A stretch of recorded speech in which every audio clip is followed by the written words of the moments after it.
우리 인생에는 때로는 앞이 보이지 않는 캄캄한 광야를 지나는 것 같은 순간이 찾아오곤 하죠. 통장 잔고는 비어가고 마음에는 두려움이 밀려오는 그런 때 말입니다. 오늘 들려드릴 이야기는 인생의 가장 낮은 곳에서 살아계신 하나님을 만난 한 집사님의 진솔한 고백입니다. 이 목소리를 통해 전해지는 이야기가 지금 힘겨운 광야를 걷고 계신 여러분의 마음에 따뜻한 위로와 다시 일어설 수 있는 희망이 되기를 기도합니다. 이제 그의 이야기를 시작합니다. 오늘 아침에도 통장을 확인했습니다. 잔액은 여전히 넉넉하지 않았습니다. 하지만 이상하게도 불안하지 않았습니다. 몇 년 전 같았으면 심장이 내려앉았을 금액이었지만 지금은 그저 고요한 평안이 있었습니다. 저는 오늘 이 자리에서 제 간증을 나누려 합니다. 화려하거나 극적인 이야기는 아닐지도 모릅니다. 하지만 이것만은 확실히 말씀드릴 수 있습니다. 하나님은 살아계시고 지금도 당신의 자녀를 먹이시며 광야 같은 인생 한가운데서도 만나를 내려주신다는 것을 말입니다. 제가 이 간증을 쓰는 이유는 단순합니다. 지금 이 순간에도 통장 잔고를 보며 두려워하고 계실 누군가에게 하나님의 신실하심을 전하고 싶기 때문입니다. 저처럼 기도가 막히고 교회 가기가 두려워진 누군가에게 다시 일어설 수 있다는 희망을 드리고 싶기 때문입니다. 제 이야기는 몇 해 전 통장 잔고가 정말로 영원이 되었던 그날부터 시작됩니다. 아니, 정확히는 그보다 훨씬 전 새벽마다 무릎 꿇고 기도하시던 어머니의 모습에서부터 시작된다고 해야 할 것 같습니다. 이 간증을 읽으시는 모든 분들께 하나님의 위로와 평안이 함께 하시기를 기도합니다. 저는 가난한 기독교 가정에서 자랐습니다. 아버지는 평범한 회사원이셨고 어머니는 권사님이셨습니다. 우리 집은 경제적으로 넉넉하지 않았습니다. 하지만 어머니의 기도만큼은 풍성했습니다. 새벽 5시면 어김없이 어머니의 기도 소리가 들렸습니다. 작은 방 한쪽 구석에 깔아둔 방석 위에서 어머니는 매일 아침 하나님께 간절히 기도하셨습니다. 하나님, 우리 아이들을 지켜주소서, 이 집안을 지켜주소서. 어머니의 기도는 간절했고 때로는 눈물이 섞여 있었습니다. 어린 저는 그 기도 소리가 때로는 부담스러웠습니다. 친구들은 주말 아침에 늦잠을 자는데 저는 어머니의 기도 소리에 잠에서 깨곤 했습니다. 왜 우리 엄마는 저렇게 열심히 기도하실까? 다른 친구 엄마들은 안 그러던데. 그런 생각을 하며 이불을 뒤집어 쓰곤 했습니다. 하지만 한 가지는 분명했습니다. 우리 집은 가난했지만 11조만큼은 빠뜨리지 않았습니다. 어머니는 아버지의 월급 봉투를 받으면 가장 먼저 11조를 떼어 놓으셨습니다. 때로는 그 돈이 아까웠습니다. 친구들이 입는 새 옷도 사고 싶고 맛있는 외식도 하고 싶었으니까요. 엄마, 이번 달은 11조 안 내면 안 돼요? 우리 형도 새 운동화 필요하다던데. 제가 조심스럽게 물었던 날이 기억납니다. 어머니는 제 머리를 쓰다듬으며 말씀하셨습니다. 얘야, 하나님 것은 하나님께 드려야 한단다. 그래야 우리에게 복을 주시지. 그 말씀이 당시에는 이해가 되지 않았습니다. 하지만 지금 생각해보면 어머니의 그 믿음이 제 신앙의 뿌리가 되었던 것 같습니다. 가난했지만 하나님을 신뢰했던 어머니, 눈물로 기도했지만 결코 불평하지 않았던 어머니의 모습이 저에게는 가장 큰 신앙 교육이었습니다. 일요일이면 우리 가족은 모두 교회에 갔습니다. 아버지는 조용히 뒷자리에 앉으셨고 어머니는 늘 성가대석 앞쪽에 계셨습니다. 저와 형은 교회 마당에서 뛰어놀았습니다.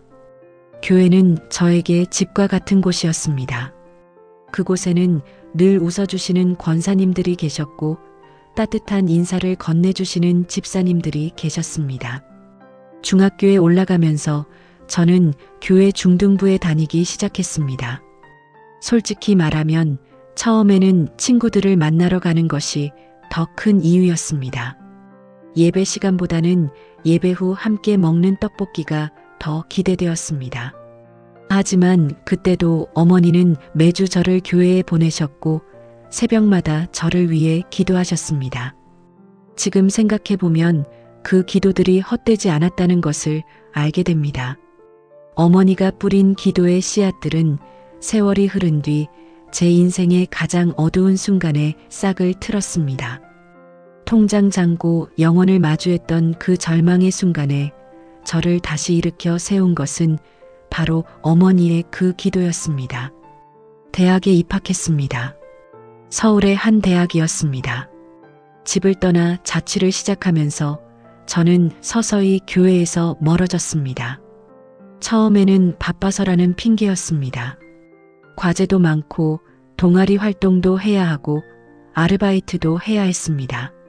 하지만 솔직히 말하면 저는 그냥 교회 가기가 싫어졌던 것입니다. 대학생이 된 제게 교회는 답답한 곳처럼 느껴졌습니다.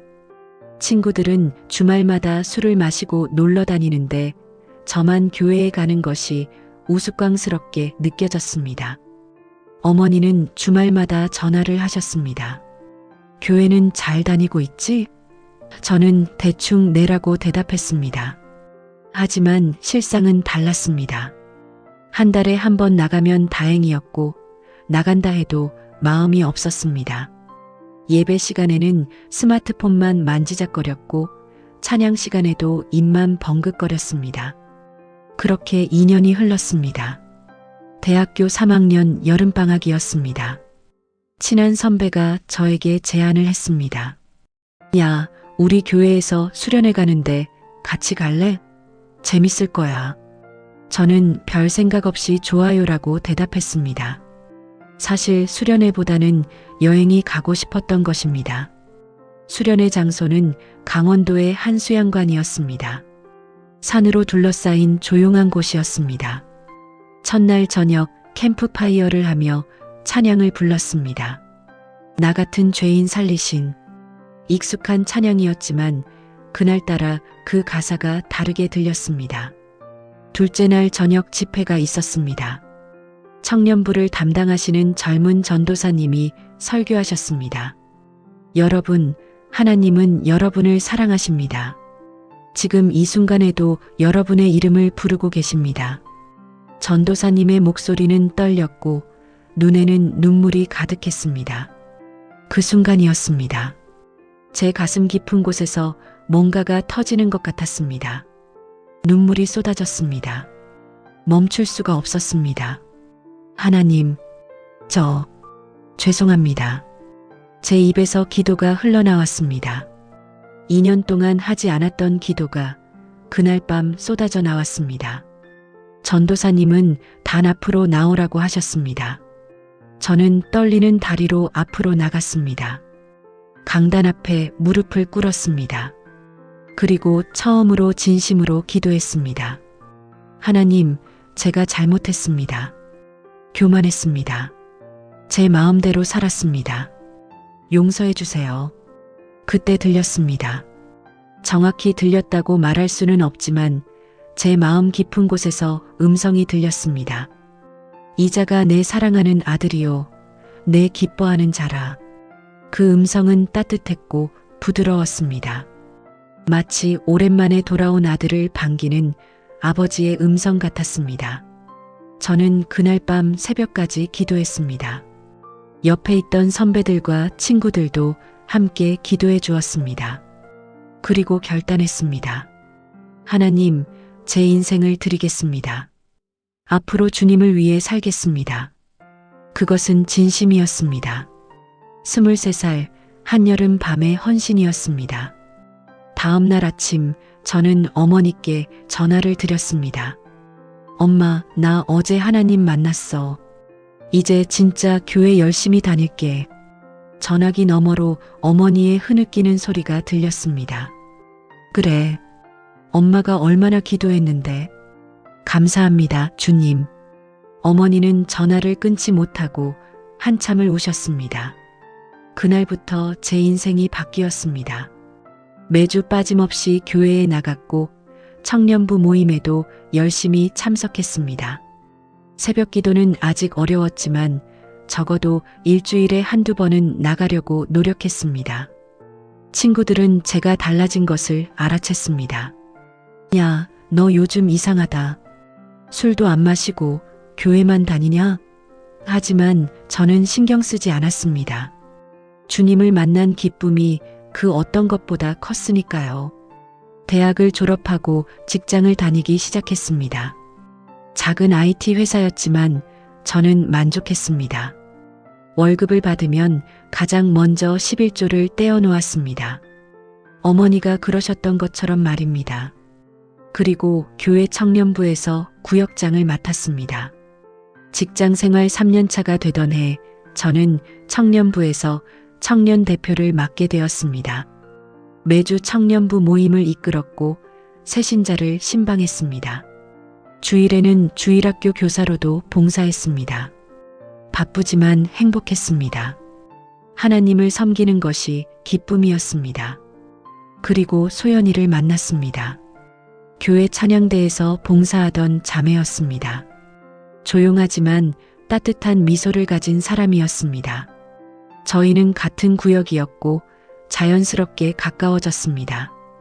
교제를 시작한 지 1년 만에 청혼을 했고 그녀는 네라고 대답했습니다. 결혼식은 교회에서 올렸습니다. 담임 목사님께서 주례를 서주셨습니다. 이 두 사람이 주 안에서 하나가 되어 하나님께 영광 돌리는 가정을 이루기를 축복합니다. 목사님의 축복 기도를 들으며 저는 소연이의 손을 꼭 잡았습니다. 행복했습니다. 정말 행복했습니다. 결혼 2년차가 되던 해 교회에서 집사 후보자 명단에 제 이름이 올랐습니다. 목사님께서 직접 전화를 주셨습니다. 집사님, 하나님께서 집사님을 부르십니다. 이 교회에서 더 큰 사명을 감당해 주시길 바랍니다. 저는 기쁘게 네라고 대답했습니다. 집사 안수식 날을 잊을 수가 없습니다. 강단 앞에 무릎을 꿇고 있는데 담임 목사님과 장로님들께서 제 머리에 손을 얹고 기도해 주셨습니다. 주여, 이 종에게 지혜와 능력을 주시옵소서. 이 교회를 섬기는 일꾼으로 세워주시옵소서. 그 기도를 들으며 눈물이 났습니다. 감격이었습니다. 집사가 되고 나서 저는 더욱 열심히 교회를 섬겼습니다. 구역 예배를 인도했고 새벽 기도에도 나가기 시작했습니다. 일주일에 서너 번은 새벽 기도에 참석했습니다. 직장 일도 바빴지만 하나님을 섬기는 일이 최우선이었습니다. 그 무렵 저는 사업에 대한 꿈을 품기 시작했습니다. IT 업계에서 5년을 일하면서 나름의 경험과 노하우가 쌓였습니다. 내가 회사를 만들면 어떨까? 그래서 더 많이 벌어서 하나님께 더 큰 헌금을 드리면 어떨까? 그런 생각이 들었습니다. 소연이와 상의했습니다. 아내는 조금 걱정스러워했지만 저를 믿어주었습니다. 당신이 하고 싶은 대로 해봐요. 저는 기도하며 뒤에서 지지할게요. 아내의 그 말이 큰 힘이 되었습니다. 그리고 담임 목사님께도 상담을 드렸습니다. 집사님, 사업을 하시려고요? 좋습니다. 하지만 한 가지만 기억하세요. 하나님을 첫 번째로 두고 기도로 시작하고 기도로 마치세요. 그러면 하나님께서 반드시 형통케 하실 것입니다. 목사님은 제 손을 꼭 잡고 축복 기도를 해주셨습니다. 그렇게 저는 작은 스타트업을 시작했습니다. 모바일 앱 개발 회사였습니다. 처음에는 저 혼자였지만 점차 직원도 생기고 사무실도 생겼습니다. 매일 아침 출근하면 가장 먼저 한 일은 사무실에서 조용히 기도하는 것이었습니다. 하나님, 오늘도 이 사업을 주관해 주소서. 이 일을 통해 주님께 영광 돌리게 해 주소서. 하나님은 제 기도에 응답하셨습니다. 사업은 생각보다 순조롭게 풀렸습니다. 첫 프로젝트를 성공적으로 마쳤고 곧 두 번째, 세 번째 프로젝트가 들어왔습니다. 직원도 5명으로 늘었습니다. 저는 매달 감사원금을 드렸고 선교 후원도 시작했습니다. 하나님께서 집사님을 정말 축복하시는구나. 교회 장로님들께서 저를 칭찬하셨습니다. 우리 교회에 이런 젊은 집사님이 계셔서 감사합니다. 그런 말을 들을 때마다 뿌듯했습니다. 하나님을 잘 섬기면 축복받는다는 것을 저는 온몸으로 체험하고 있었습니다. 그때는 몰랐습니다. 그것이 교만의 시작이었다는 것을, 축복이 시험이 될 수도 있다는 것을, 그리고 곧 제 인생에 큰 광야가 다가오고 있다는 것을 말입니다. 사업을 시작한 지 3년이 지났습니다. 회사는 안정적으로 성장했고 직원은 15명으로 늘어났습니다. 강남에 작은 사무실도 얻었습니다.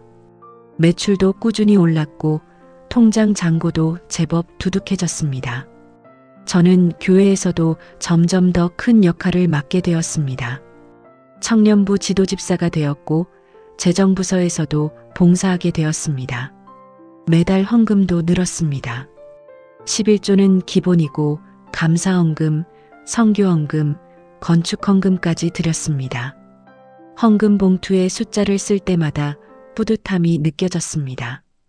집사님은 정말 하나님께 쓰임받는 그릇입니다. 장로님께서 제 어깨를 두드리며 말씀하셨습니다. 앞으로 이 교회를 이끌어갈 기둥이 되실 것입니다. 그런 말을 들을 때마다 기분이 좋았습니다. 맞아, 나는 하나님께 쓰임받는 사람이야. 하나님이 나를 축복하시는 거야. 그렇게 생각했습니다. 소연이와의 사이에 아들이 태어났습니다. 건강한 사내아이였습니다. 우리는 아들의 이름을 은혜라고 지었습니다.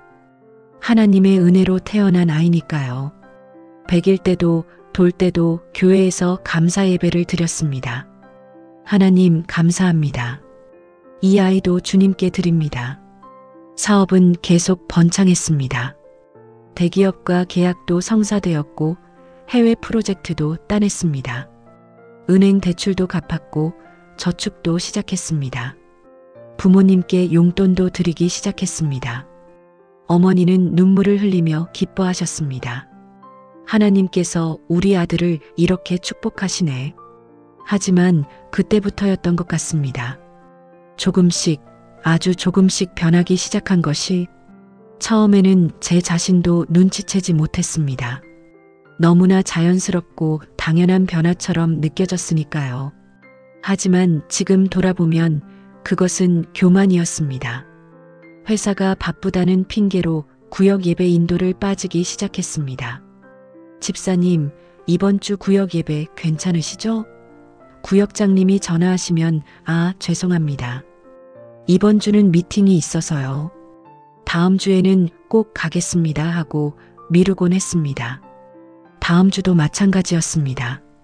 주일 예배는 빠지지 않았습니다. 하지만 마음이 달라졌습니다. 예배 시간에 스마트폰으로 이메일을 확인했습니다. 설교 말씀보다 내일 있을 미팅이 더 신경 쓰였습니다. 찬양을 부를 때도 입만 벙긋거릴 뿐 마음은 다른 곳에 있었습니다. 헌금은 여전히 많이 드렸습니다. 아니, 오히려 더 많이 드렸습니다. 그게 제 위안이었습니다. 나는 헌금을 이렇게 많이 드리잖아. 이 정도면 하나님께서도 이해하시겠지. 바쁜 사업가니까. 그렇게 스스로를 합리화했습니다. 교회 안에서 제 위치도 달라졌습니다. 장로님들께서 제 의견을 물으셨고 교회 중요한 결정에도 참여하게 되었습니다. 당회에서도 제 목소리가 커졌습니다. 우리 교회가 이렇게 하면 어떨까요? 제 제안들이 받아들여졌습니다. 사람들은 제 말에 귀를 기울였습니다. 당신 요즘 좀 이상해. 어느 날 밤 소연이가 조심스럽게 말했습니다. 뭐가 이상한데? 저는 퉁명스럽게 대답했습니다. 기도하는 모습을 못 본 지 오래됐어. 예전에는 아침마다 조용히 기도하곤 했잖아.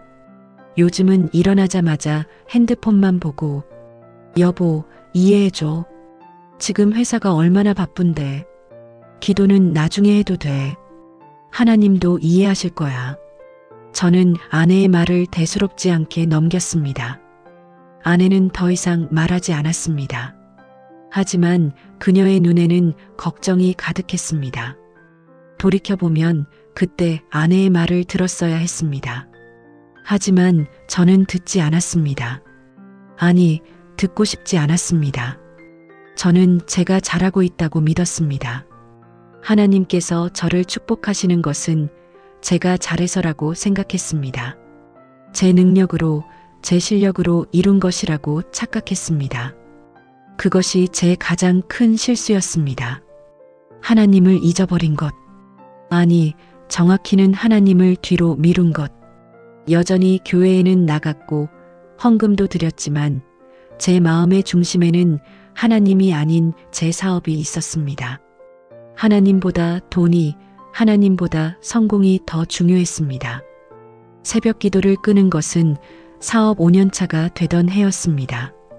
전날 밤 늦게까지 일하다 보니 아침에 일어나는 것이 점점 힘들어졌습니다. 처음에는 오늘만 쉬어야지 했는데 그것이 일주일이 되고 한 달이 되었습니다. 집사님, 새벽 기도에서 뵙질 못하네요. 괜찮으세요? 새벽 기도를 함께하던 권사님께서 물으셨습니다. 아, 네. 요즘 좀 바빠서요. 곧 나가겠습니다. 저는 미안한 마음보다는 귀찮다는 생각이 먼저 들었습니다. 왜 이런 것까지 신경 쓰시는 거지? 어느 날 담임 목사님께서 저를 따로 부르셨습니다. 목사님 사무실에 들어가니 목사님은 근심 어린 얼굴로 저를 바라보셨습니다. 집사님, 앉으세요. 한 말씀 드리고 싶은 것이 있습니다. 집사님, 요즘 기도를 놓으셨다는 소식을 들었습니다. 새벽 기도에도 안 나오시고 개인 기도 시간도 없다고 하셨다면서요?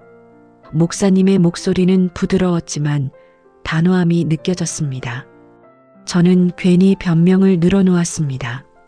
목사님, 사업이 너무 바빠서 직원들도 챙겨야 하고 프로젝트 마감도 있고.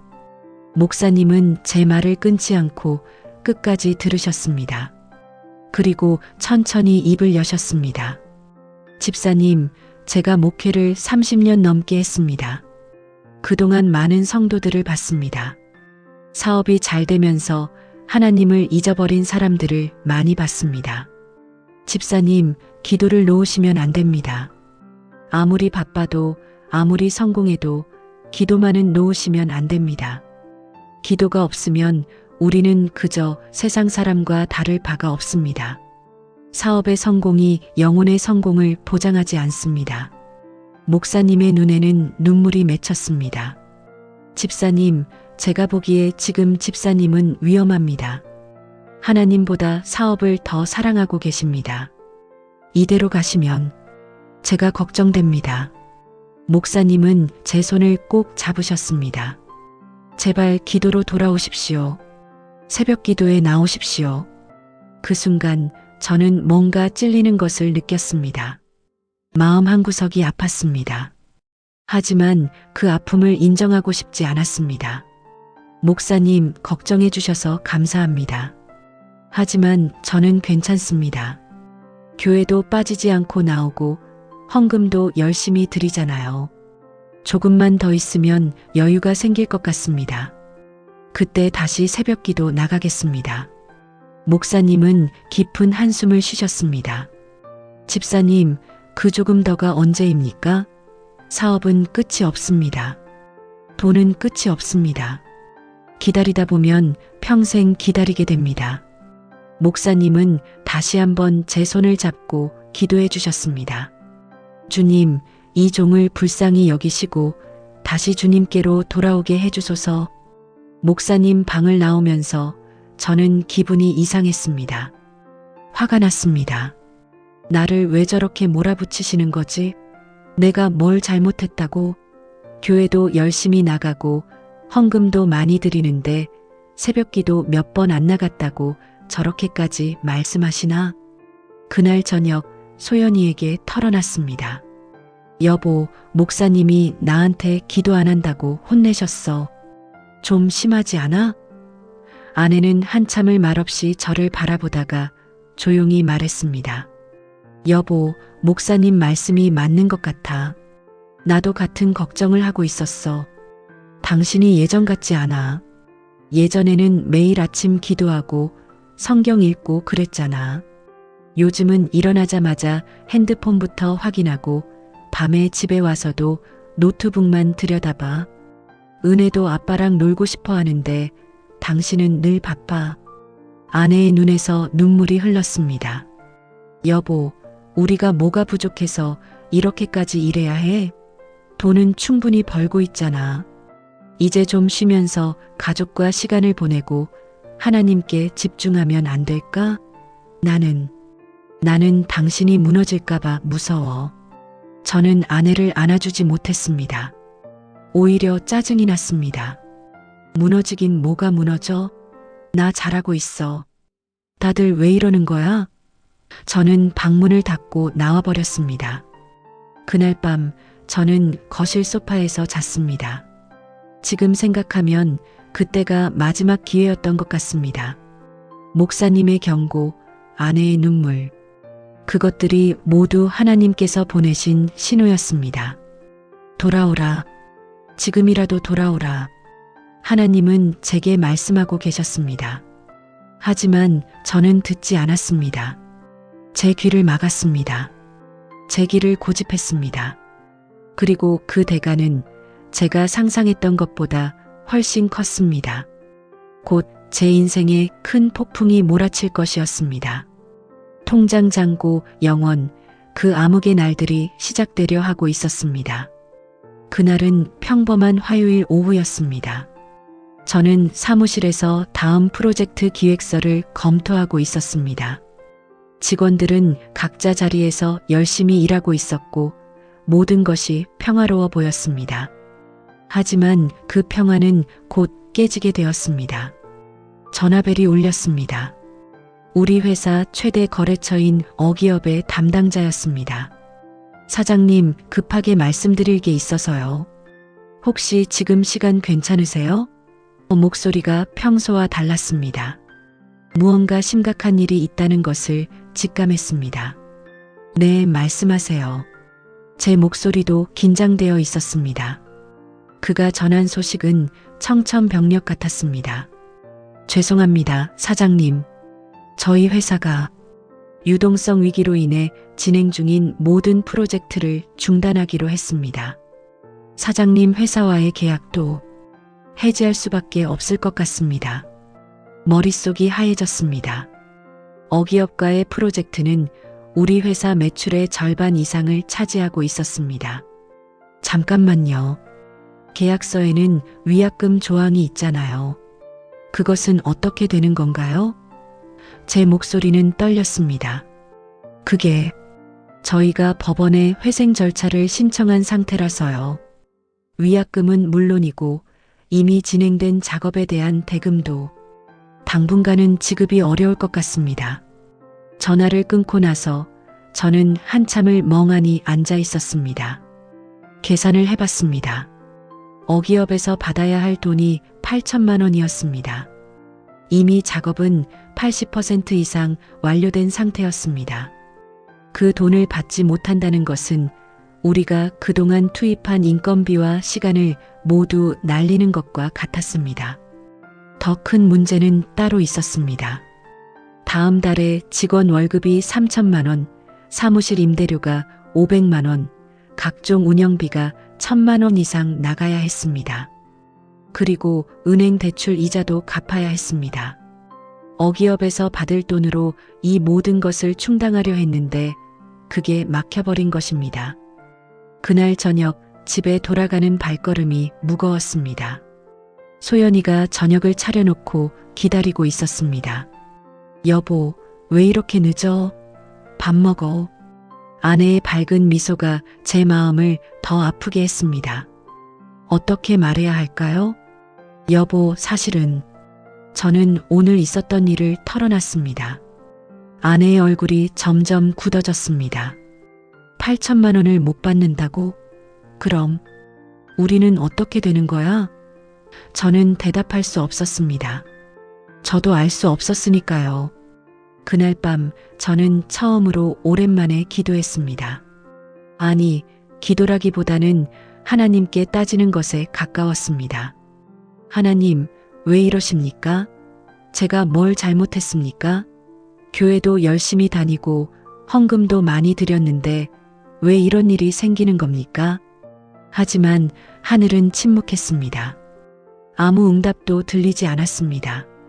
그 침묵이 더 두려웠습니다. 혹시 하나님이 저를 버리신 건가? 그런 생각이 들었습니다. 그때 문득 떠올랐습니다. 몇 달 전 담임 목사님께서 하신 말씀이 기도를 놓으시면 안 됩니다. 그 말씀을 무시했던 제 자신이 후회되었습니다. 하지만 이미 늦었습니다. 새벽까지 잠을 이루지 못했습니다. 내일 직원들에게 뭐라고 말해야 할까? 거래처들에게는 어떻게 설명해야 할까? 생각만 해도 막막했습니다. 다음 날 아침 직원들을 모아놓고 상황을 설명했습니다. 어기업과의 계약이 해지되었습니다. 받을 돈도 당분간 받기 어려울 것 같습니다. 직원들의 얼굴이 창백해졌습니다. 모두 각자의 가정이 있는 사람들이었습니다. 그들의 생계가 걸린 문제였습니다. 사장님, 그럼 우리 월급은? 한 직원이 조심스럽게 물었습니다. 저는 자신 있게 대답했습니다. 걱정 마세요. 월급은 제때 드릴 겁니다. 다른 거래처에서 받을 돈도 있고 제가 어떻게든 해결하겠습니다. 하지만 그것은 빈 약속이었습니다. 다른 거래처에서 받을 돈도 얼마 되지 않았고 통장 잔고도 넉넉하지 않았습니다. 그날부터 저는 이 은행 저 은행을 돌아다니며 대출을 알아봤습니다. 하지만 쉽지 않았습니다. 이미 기존 대출이 많은 상태였으니까요. 악몽은 거기서 끝나지 않았습니다. 어기업의 부도 소식이 업계에 알려지면서 다른 거래처들도 불안해하기 시작했습니다. 그중 한 곳에서 먼저 연락이 왔습니다. 사장님, 죄송하지만 저희도 사정이 어려워져서요. 다음 프로젝트는 다른 업체와 진행하기로 했습니다. 그 말을 시작으로 마치 도미노처럼 거래처들이 하나둘씩 계약을 취소하기 시작했습니다. 저희 회사 내부 방침이 바뀌어서요. 예산 사정상 프로젝트를 축소하기로 했습니다. 모두 핑계였습니다. 진짜 이유는 우리 회사가 위험해 보였기 때문이었습니다. 한 달이 지났습니다. 월급날이 다가왔습니다. 통장을 확인해 보니 직원들 월급을 주기에는 턱없이 부족했습니다. 1,000만 원이 부족했습니다. 제 개인 통장에서 돈을 빼서 메웠습니다. 괜찮아. 다음 달에는 나아질 거야. 저는 스스로를 위로했습니다. 하지만 다음 달은 더 나빠졌습니다. 새로운 프로젝트는 들어오지 않았고 기존 프로젝트들도 하나둘씩 취소되었습니다. 직원들도 분위기를 느꼈는지 하나둘씩 다른 회사로 이직하기 시작했습니다. 사장님, 죄송합니다. 저도 가족이 있어서 그들을 원망할 수 없었습니다. 15명이었던 직원이 10명으로, 10명이 7명으로 줄었습니다. 사무실은 점점 더 텅 비어갔습니다. 남아있는 직원들도 불안해했습니다. 사장님, 우리 회사 괜찮은 거죠? 그들의 눈빛이 저를 찔렀습니다. 저는 거짓말을 할 수밖에 없었습니다. 괜찮아요. 곧 큰 프로젝트 들어올 거예요. 그러던 어느 날 은행에서 연락이 왔습니다. 대출 연체가 2달째입니다. 이번 달까지 안 갚으시면 신용등급이 하락하고 추가 조치를 취할 수밖에 없습니다. 제 신용카드도 하나둘씩 정지되기 시작했습니다. 현금도 바닥이 났습니다. 집에 있는 아내도 눈치를 챘습니다. 여보, 생활비 좀 주세요. 은혜 학원비도 내야 하고 이번 달 카드값도. 저는 아내를 똑바로 볼 수 없었습니다. 미안해. 조금만 기다려줘. 곧 돈이 들어올 거야. 그것도 거짓말이었습니다. 언제 들어올지 알 수 없었으니까요. 밤마다 스트레스로 잠을 이룰 수 없었습니다. 술을 마시기 시작했습니다. 편의점에서 소주를 사서 혼자 집 근처 공원에서 마셨습니다. 하나님, 저 좀 살려주세요. 제발이요. 취한 채로 하늘을 보며 중얼거렸습니다. 하지만 여전히 아무 응답도 없었습니다. 교회는 점점 발길이 멀어졌습니다. 주일 예배도 빠지기 시작했습니다. 오늘은 몸이 안 좋아서, 급한 일이 생겨서 핑계를 댔지만 진짜 이유는 달랐습니다. 교회 성도들을 마주하기가 부끄러웠습니다. 성공한 사업가, 하나님께 축복받은 집사, 그런 모습으로 알려져 있었는데 이제는 실패한 사업가가 되어버렸으니까요. 한 번은 교회 장로님께서 전화를 하셨습니다. 집사님, 요즘 교회에서 뵙질 못하네요. 무슨 일 있으신 겁니까? 저는 괜찮은 척 했습니다. 아, 네. 요즘 사업이 좀 바빠서요. 곧 나가겠습니다. 장로님은 의심스러운 투로 말씀하셨습니다. 집사님, 혹시 무슨 어려운 일이라도? 아닙니다, 장로님. 괜찮습니다. 저는 빨리 전화를 끊었습니다. 장로님께 약한 모습을 보이고 싶지 않았습니다. 교회 사람들에게 제 처지가 알려지는 것이 두려웠습니다. 축복받은 집사가 이렇게 망했대 하는 소문이 퍼지는 것이 무서웠습니다. 그렇게 저는 점점 더 깊은 수렁으로 빠져들었습니다. 사업도 무너지고 신앙도 무너지고 가정도 흔들렸습니다. 모든 것이 무너져 내렸습니다. 그리고 마침내 제가 가장 두려워하던 그 순간이 다가왔습니다. 직원들 월급날이 다가왔습니다. 이번에는 정말 돈이 없었습니다. 제 개인 통장도 바닥났고 빌릴 곳도 없었습니다. 친구들에게 손을 벌려봤지만 다들 핑계를 대며 피했습니다. 미안, 나도 요즘 사정이 안 좋아서. 제가 잘 나갈 때는 연락을 자주 하더니 힘들 때는 다들 외면했습니다. 결국 직원들을 모아놓고 솔직하게 말할 수밖에 없었습니다.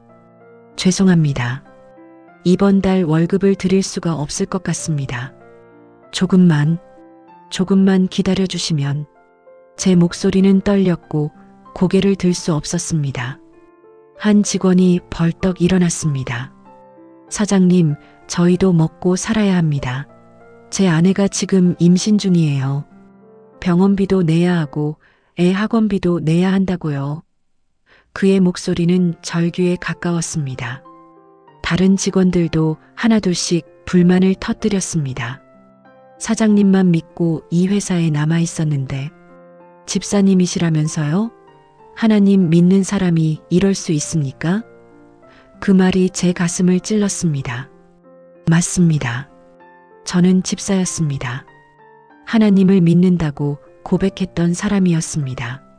하지만 지금 제 모습은 무엇입니까? 결국 남아있던 직원들도 모두 떠났습니다. 강남의 사무실도 계약 해지를 통보받았습니다. 임대료를 석 달째 밀렸으니까요. 저는 텅 빈 사무실에 홀로 남았습니다. 책상 위에는 미납 고지서들이 쌓여 있었고 전화기에는 독촉 전화가 끊임없이 걸려왔습니다. 집으로 돌아가는 길이 너무나 무거웠습니다. 아내에게 뭐라고 말해야 할까요? 회사가 망했다고? 이제 수입이 전혀 없다고? 그렇게 말할 용기가 나지 않았습니다. 집 앞 계단에서 한참을 앉아 있었습니다. 차라리 집에 들어가지 말까 하는 생각도 들었습니다. 문을 열고 들어갔습니다. 소연이가 거실에서 설거지를 하고 있었습니다. 제 발소리를 듣고 돌아봤습니다. 여보 왔어? 밥 먹. 아내는 제 얼굴을 보고는 말을 멈췄습니다. 제 얼굴이 얼마나 처참했는지 아내는 단번에 알아챈 것 같았습니다. 여보, 무슨 일 있어? 아내가 조심스럽게 물었습니다. 저는 주저앉았습니다. 거실 바닥에 그냥 털썩 주저앉아 버렸습니다. 그리고 처음으로 아내 앞에서 울었습니다. 미안해. 여보, 정말 미안해. 회사가 망했어. 직원들 월급도 못 줬어. 사무실도 비워야 해. 나 이제 어떻게 해야 할지 모르겠어. 모든 것을 털어놨습니다. 더 이상 숨길 수 없었습니다. 아내는 한참을 말없이 저를 바라보더니 결국 눈물을 흘렸습니다. 우리 이제 어떻게 돼? 은혜 학원비는 어떻게 내? 다음 달 관리비도 밀렸는데. 아내의 목소리는 떨렸습니다. 저는 아무 대답도 할 수 없었습니다. 그저 고개만 숙이고 있었습니다. 그때 방문이 열렸습니다. 아들 은혜가 나왔습니다. 초등학교 3학년인 은혜는 부모의 대화를 다 들었던 것 같았습니다. 아빠, 우리 이사 가야 돼? 아이의 눈에도 눈물이 그득했습니다. 내 친구들이랑 헤어져야 돼? 제 가슴이 무너져 내렸습니다. 아이에게 이런 모습을 보이다니, 아이에게 이런 불안을 주다니. 저는 아이를 끌어안았습니다. 은혜야, 아빠가 미안해. 아빠가 잘못했어. 그렇게 우리 가족은 거실 바닥에 앉아 한참을 울었습니다. 그날 밤 은혜를 재운 후 소연이가 조용히 말했습니다. 여보, 제가 친정에 가서 돈 좀 빌려올게요. 엄마한테 사정 얘기하면. 저는 고개를 저었습니다. 안 돼. 장인어른, 장모님께 어떻게 그런 말을 해. 나 때문에 당신까지 창피당할 순 없어. 그럼 우리 어떻게 해? 내일 당장 먹을 쌀도 없는데. 아내의 말이 맞았습니다. 쌀통을 열어보니 정말 쌀이 바닥나 있었습니다. 냉장고에도 변변한 반찬이 없었습니다. 아내는 그동안 최대한 아껴 쓰고 있었던 것입니다. 여보, 교회 목사님한테라도 상담해봐요. 목사님이라면 뭔가 방법을 아실 거예요. 아내가 제안했습니다. 하지만 저는 고개를 저었습니다. 안 돼. 교회 사람들한테 알려지면 나 교회에서 얼굴 들 수 없어. 제 자존심이 그것을 허락하지 않았습니다. 아내가 한숨을 쉬었습니다. 당신, 지금 자존심 부릴 때가 아니에요. 우리 은혜라도 생각해야죠. 맞는 말이었습니다. 하지만 저는 여전히 교회에 도움을 청할 용기가 나지 않았습니다. 그렇게 우리는 밤새 말없이 앉아 있었습니다.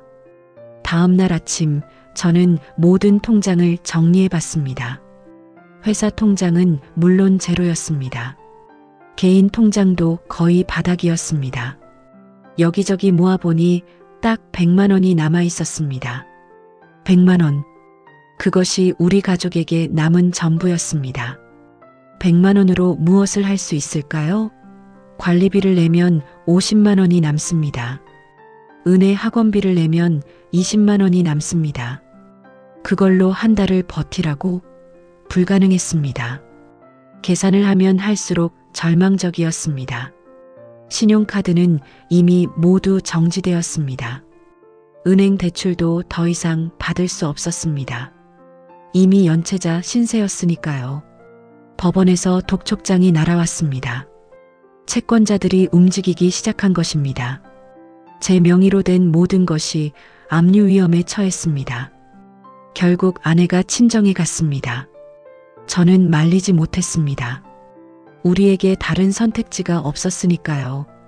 아내는 장모님께 빌어서 300만 원을 가져왔습니다. 아내의 얼굴은 눈물 자국으로 얼룩져 있었습니다. 얼마나 창피했을까요? 얼마나 힘들었을까요? 엄마가 말씀하시길 차라리 우리 집으로 들어오라고 아내가 조심스럽게 말했습니다. 제 자존심이 상했습니다. 장인어른 댁에 얹혀 산다는 거? 도저히 받아들일 수 없었습니다. 안 돼. 우리가 어떻게 처가에 들어가. 내가 뭔가 방법을 찾을게. 하지만 방법이 없었습니다. 일자리를 알아봤지만 제 나이와 경력으로는 쉽지 않았습니다. 게다가 신용불량자라는 꼬리표가 붙으니 아무도 저를 고용하려 하지 않았습니다. 저는 점점 더 무기력해졌습니다. 주일이 되었습니다. 교회에 가야 할 날이었습니다. 하지만 발걸음이 떨어지지 않았습니다. 여보, 교회라도 가요. 그래야 마음이라도 위로받지 않겠어요? 아내가 권했습니다. 하지만 저는 고개를 저었습니다. 난 못 가. 그 사람들 얼굴을 어떻게 봐? 아내는 은혜 손을 잡고 교회에 갔습니다. 저는 집에 혼자 남았습니다. 빈집은 너무나 적막했습니다. 거실에 앉아 멍하니 천장만 바라봤습니다. 하나님, 저 정말 힘듭니다. 너무 힘듭니다. 기도라고 하기도 민망한 중얼거림이었습니다. 그때 전화가 울렸습니다. 교회 구역장님이었습니다. 집사님, 오늘 주일인데 교회 안 나오셨네요. 괜찮으세요? 저는 거짓말을 했습니다. 아, 네. 몸이 좀 안 좋아서요. 다음 주에 나가겠습니다. 구역장님은 의심스러운 듯 물었습니다. 집사님, 혹시 무슨 어려운 일이라도? 아닙니다. 괜찮습니다. 저는 빨리 전화를 끊었습니다. 눈물이 났습니다. 왜 저는 도움을 청하지 못할까요? 왜 제 연약함을 인정하지 못할까요? 교만이었습니다. 끝까지 제 자존심을 버리지 못하는 교만이었습니다. 저녁이 되어 아내와 은혜가 돌아왔습니다. 아빠, 은혜가 달려왔습니다. 아빠, 오늘 주일학교에서 이거 배웠어. 은혜는 손에 쥔 종이를 저에게 내밀었습니다. 주일학교 공가였습니다. 거기에는 이런 글귀가 적혀 있었습니다. 하나님은 우리를 사랑하십니다. 힘들 때도 외로울 때도 하나님은 함께 하십니다. 그 글귀가 제 가슴을 찔렀습니다. 하나님은 정말 저와 함께 하고 계실까요? 이렇게 힘든데, 이렇게 절망적인데 하나님은 어디 계실까요? 저는 그 종이를 들고 한참을 멍하니 서 있었습니다. 여보, 오늘 교회에서 집사님 소식 물어보는 사람들이 많았어요. 다들 집사님 걱정하고 계세요. 아내가 조심스럽게 말했습니다. 특히 권사님들이 집사님 기도 제목 올렸대요.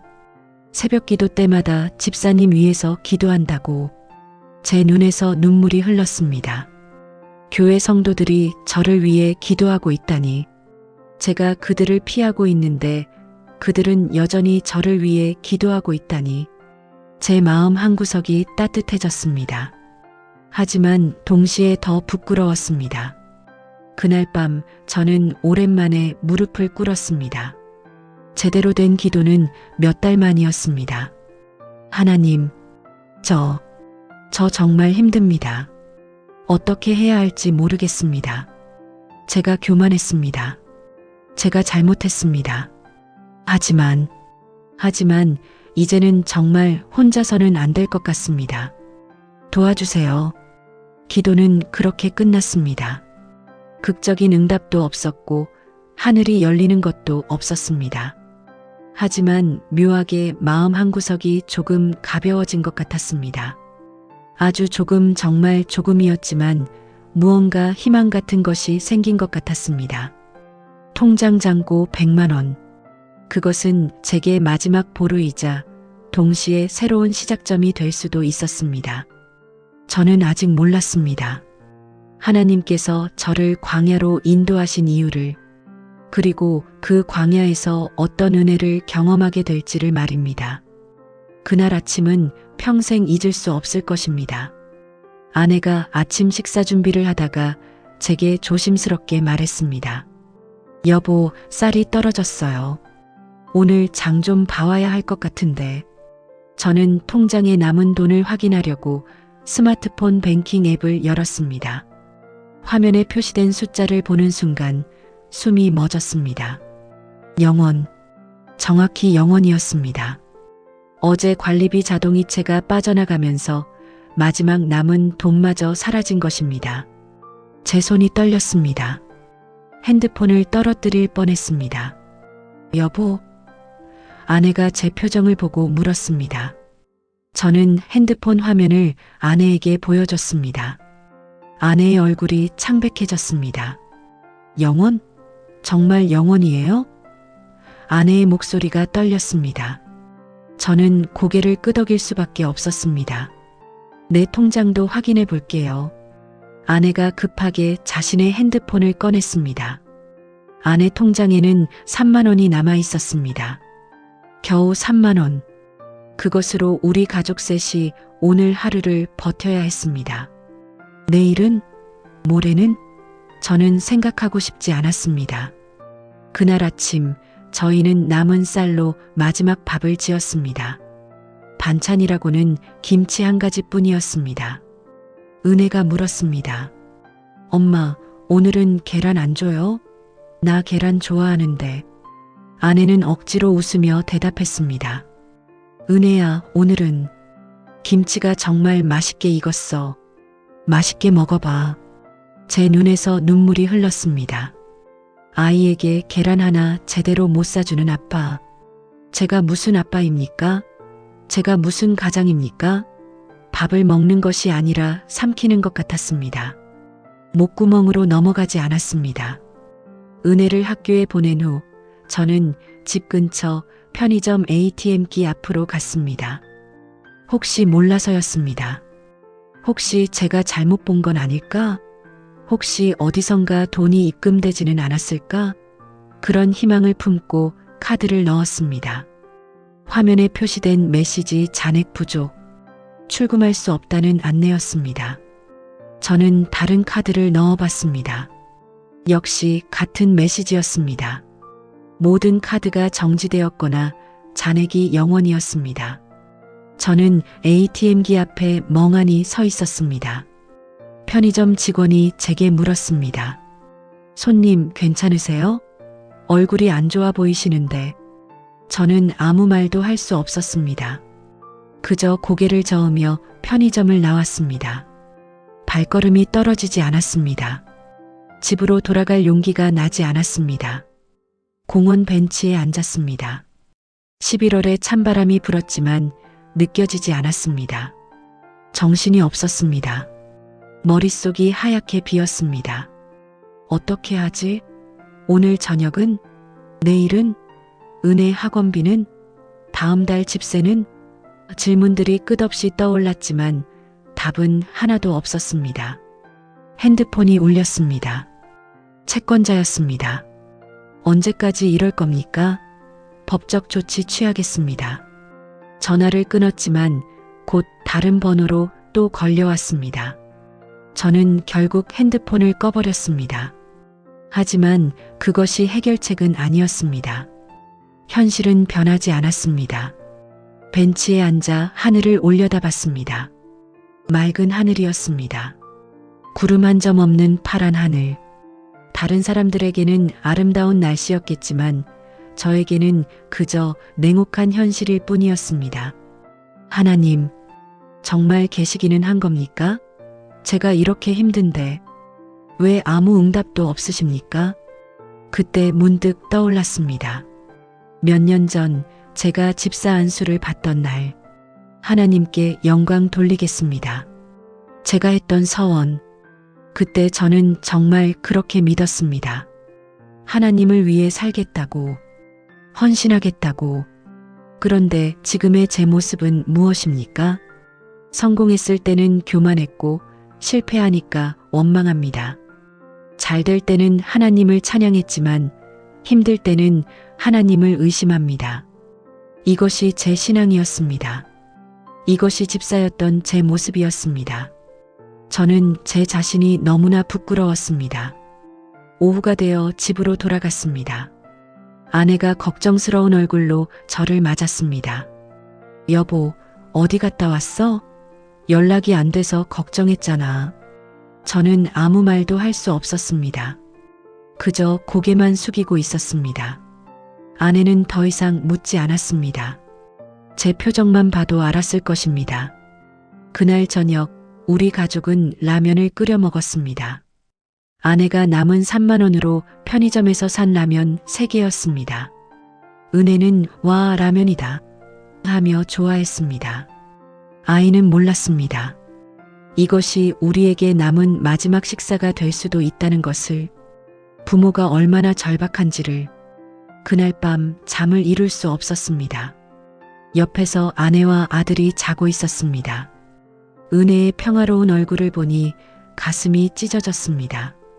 내일 아침에는 먹일 것도 없는데 제가 무슨 아빠입니까? 어떻게 이 아이를 키울 수 있을까요? 새벽 4시쯤 되었을까요? 저는 조용히 일어나 옷을 입었습니다. 현관문을 열고 나왔습니다. 어디로 가는지도 모른 채 그냥 걸었습니다. 찬 새벽 공기가 얼굴을 때렸지만 아무것도 느껴지지 않았습니다. 어느새 한강 다리 위에 서 있었습니다. 정확히 어떻게 거기까지 갔는지 기억나지 않습니다. 그냥 발걸음이 그쪽으로 향했습니다. 다리 난간에 기대어 서서 아래를 내려다봤습니다. 새벽의 한강은 검고 차가워 보였습니다. 차라리 이렇게 끝내버리면 모든 게 편해지지 않을까? 그런 생각이 들었습니다. 아내와 은혜에게는 제 보험금이라도 남겠지요. 그게 제가 할 수 있는 마지막 가장의 도리가 아닐까? 그런 생각에 난간을 붙잡았습니다. 손에 힘을 주려는 순간 제 머릿속에 한 장면이 스쳐 지나갔습니다. 어머니의 모습이었습니다. 새벽마다 무릎 꿇고 기도하시던 어머니. 하나님, 우리 아이들을 지켜주소서.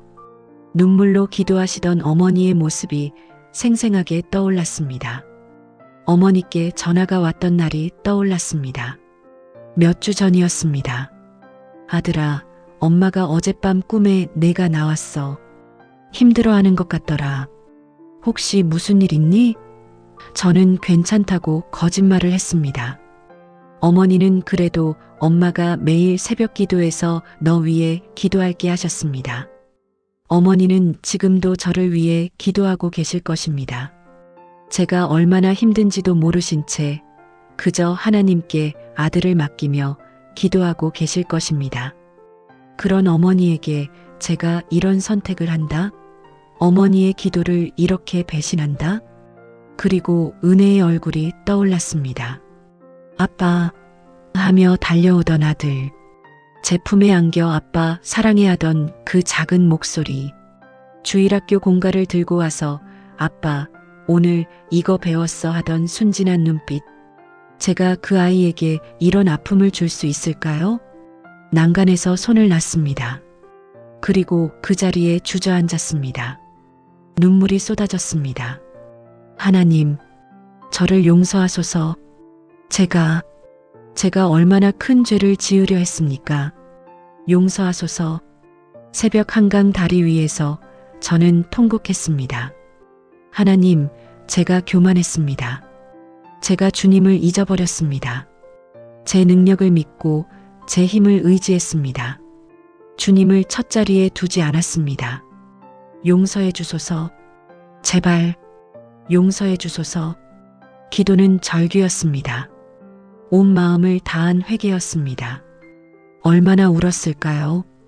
하늘이 조금씩 밝아오고 있었습니다. 새벽의 첫 빛이 한강 위로 비쳤습니다. 저는 떨리는 다리로 일어났습니다. 집으로 가야 했습니다. 아내와 아들이 기다리고 있을 것입니다. 제가 지켜야 할 가족이 있었습니다. 집으로 돌아가는 길에 저는 결심했습니다. 하나님, 이제 제가 모든 것을 내려놓겠습니다. 제 자존심도 제 체면도 모두 내려놓겠습니다.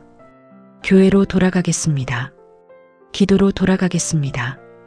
다시 주님을 붙잡겠습니다. 그것이 제가 할 수 있는 유일한 길이었습니다. 집에 도착했을 때 아내가 거실에 앉아 있었습니다. 눈이 퉁퉁 부어 있었습니다. 밤새 울었던 것 같았습니다.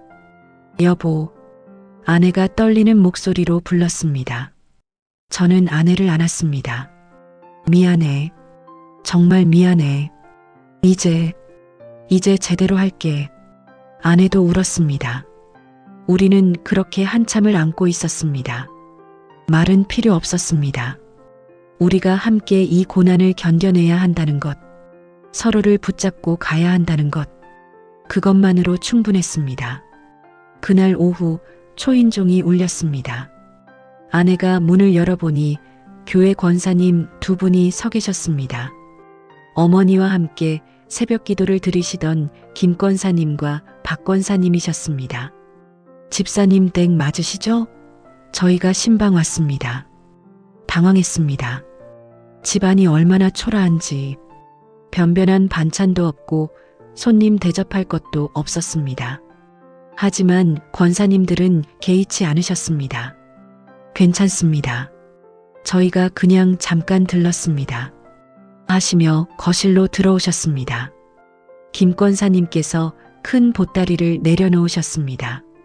집사님, 이건 우리 교회 권사회에서 준비한 겁니다. 쌀이랑 반찬 좀 넣었어요. 별거 아니지만 받아주세요. 저는 말문이 막혔습니다. 보따리 안에는 쌀 한 포대와 김치, 반찬들이 가득 담겨 있었습니다. 어떻게 하셨습니까? 제가 떨리는 목소리로 물었습니다. 박 권사님께서 대답하셨습니다. 집사님, 어머니께서 새벽 기도 때 집사님 기도 제목 올리셨어요. 아드님이 요즘 힘들어하는 것 같다고. 그래서 저희가 와봐야겠다 싶었죠.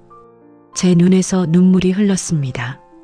어머니께서 제 처지를 아시고 기도하고 계셨던 것입니다. 그리고 그 기도가 이렇게 응답되고 있었습니다. 감사합니다. 정말 감사합니다. 저는 더 이상 말을 잇지 못했습니다. 김 권사님께서 제 손을 잡으셨습니다. 집사님, 힘드시죠? 많이 힘드시죠? 괜찮습니다. 우리 모두 그런 때가 있습니다. 저도 옛날에 남편이 사업 실패했을 때 정말 힘들었습니다. 하루하루가 지옥 같았어요. 하지만 하나님께서 저희를 버리지 않으셨습니다. 권사님의 눈에도 눈물이 맺혔습니다. 집사님, 광야가 훈련장입니다. 하나님께서 집사님을 연단하고 계십니다. 이 시간이 지나면 집사님은 더 강한 믿음의 사람이 되실 겁니다. 포기하지 마세요. 하나님을 붙잡으세요. 박 권사님께서 덧붙이셨습니다. 우리 교회 성도들이 모두 집사님 위에 기도하고 있습니다. 새벽 기도 때마다 집사님 이름 올리고 기도합니다. 혼자가 아닙니다. 우리가 함께 있습니다. 그 말씀에 제 마음이 무너졌습니다. 권사님들께서는 우리 가족을 위해 기도해 주셨습니다. 하나님 아버지, 이 가정을 불쌍히 여기소서. 집사님에게 힘과 용기를 주시옵소서. 이 광야의 시간을 통해 더욱 주님을 의지하게 하시옵소서. 날마다 일용할 양식을 주시옵소서. 기도 소리를 들으며 저는 울었습니다. 아내도 울었습니다. 우리는 혼자가 아니었습니다. 우리에게는 기도하는 교회 공동체가 있었습니다. 우리를 위해 눈물로 기도해주는 성도들이 있었습니다. 그 사실이 너무나 감사했습니다. 권사님들이 돌아가시기 전에 김 권사님께서 봉투 하나를 제 손에 쥐어주셨습니다. 집사님, 이건 교회 구제비입니다. 당회에서 집사님 가정을 위해 결정했습니다. 부담 갖지 마시고 받으세요. 봉투 안에는 50만 원이 들어 있었습니다. 어떻게 이렇게까지. 저는 말을 잇지 못했습니다. 박 권사님께서 웃으시며 말씀하셨습니다.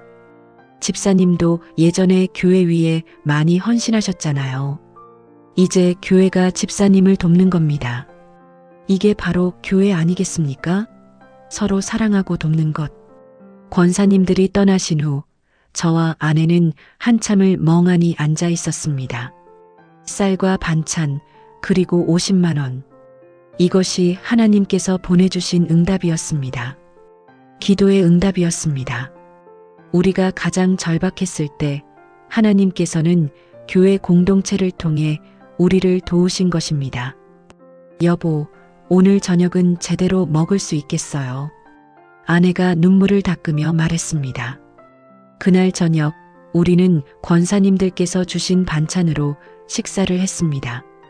김치찌개와 된장찌개, 그리고 따뜻한 밥. 그것이 얼마나 감사한지 모릅니다. 은혜가 맛있게 밥을 먹으며 말했습니다.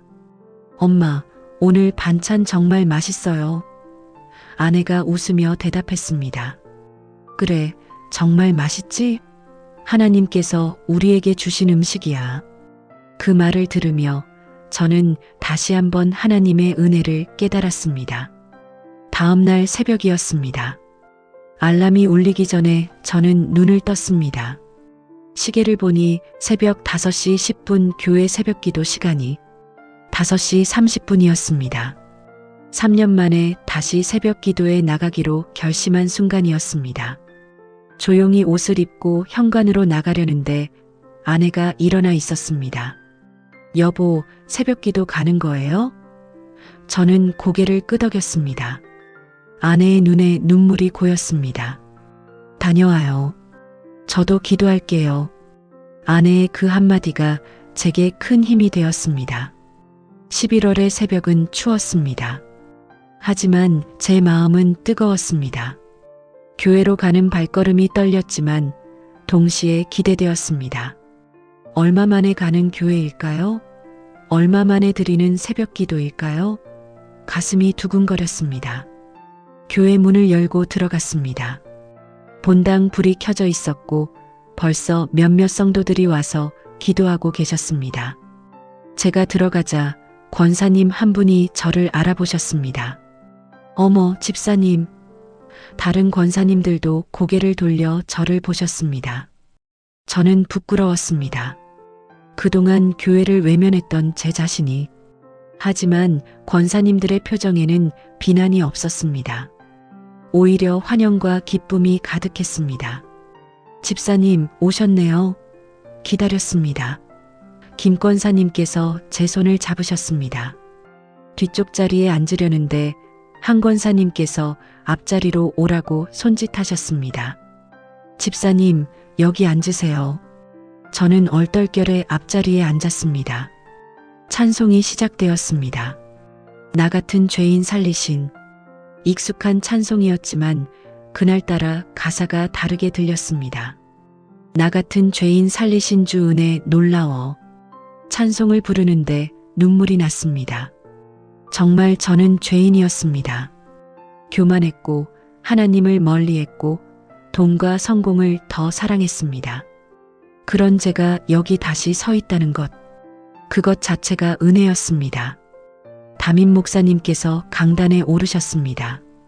목사님은 저를 보시고는 잠시 멈추셨습니다. 그리고 미소를 지으셨습니다. 따뜻한 미소였습니다. 그 미소에 담긴 의미를 저는 알 수 있었습니다. 돌아왔구나. 잘 왔다. 목사님은 그렇게 말씀하고 계셨습니다. 설교 본문은 출애굽기 16장이었습니다. 광야에서 만나를 내리시는 하나님의 이야기였습니다. 이스라엘 백성이 광야에서 굶주렸을 때 하나님께서는 만나를 내려주셨습니다. 매일 아침 하루 양식만큼만 주셨습니다. 내일 것까지 모으려고 하면 썩어버렸습니다. 목사님께서 계속 말씀하셨습니다. 이것이 하나님의 방법입니다. 우리가 하나님을 날마다 의지하도록, 매일매일 하나님께 나아가도록 그렇게 가르치십니다. 우리는 내일 것까지 쌓아놓고 싶어 합니다. 그래서 하나님을 잊어버립니다. 하지만 하나님은 날마다 새롭게 공급하시는 분입니다. 그 말씀이 제 가슴을 뚫었습니다. 제가 바로 그랬습니다. 성공했을 때 저는 쌓아놓으려 했습니다. 더 많이 벌어서, 더 많이 저축해서 미래를 보장받으려 했습니다. 그러다가 하나님을 잊어버렸습니다. 하나님은 그 모든 것을 허락하시고 저를 광야로 인도하신 것입니다. 목사님께서 마지막으로 말씀하셨습니다. 사랑하는 성도 여러분, 광야가 두렵습니까? 하지만 광야에는 만나가 있습니다. 하나님의 공급하심이 있습니다. 우리가 할 일은 날마다 하나님을 바라보는 것입니다. 날마다 하나님께 나아가는 것입니다.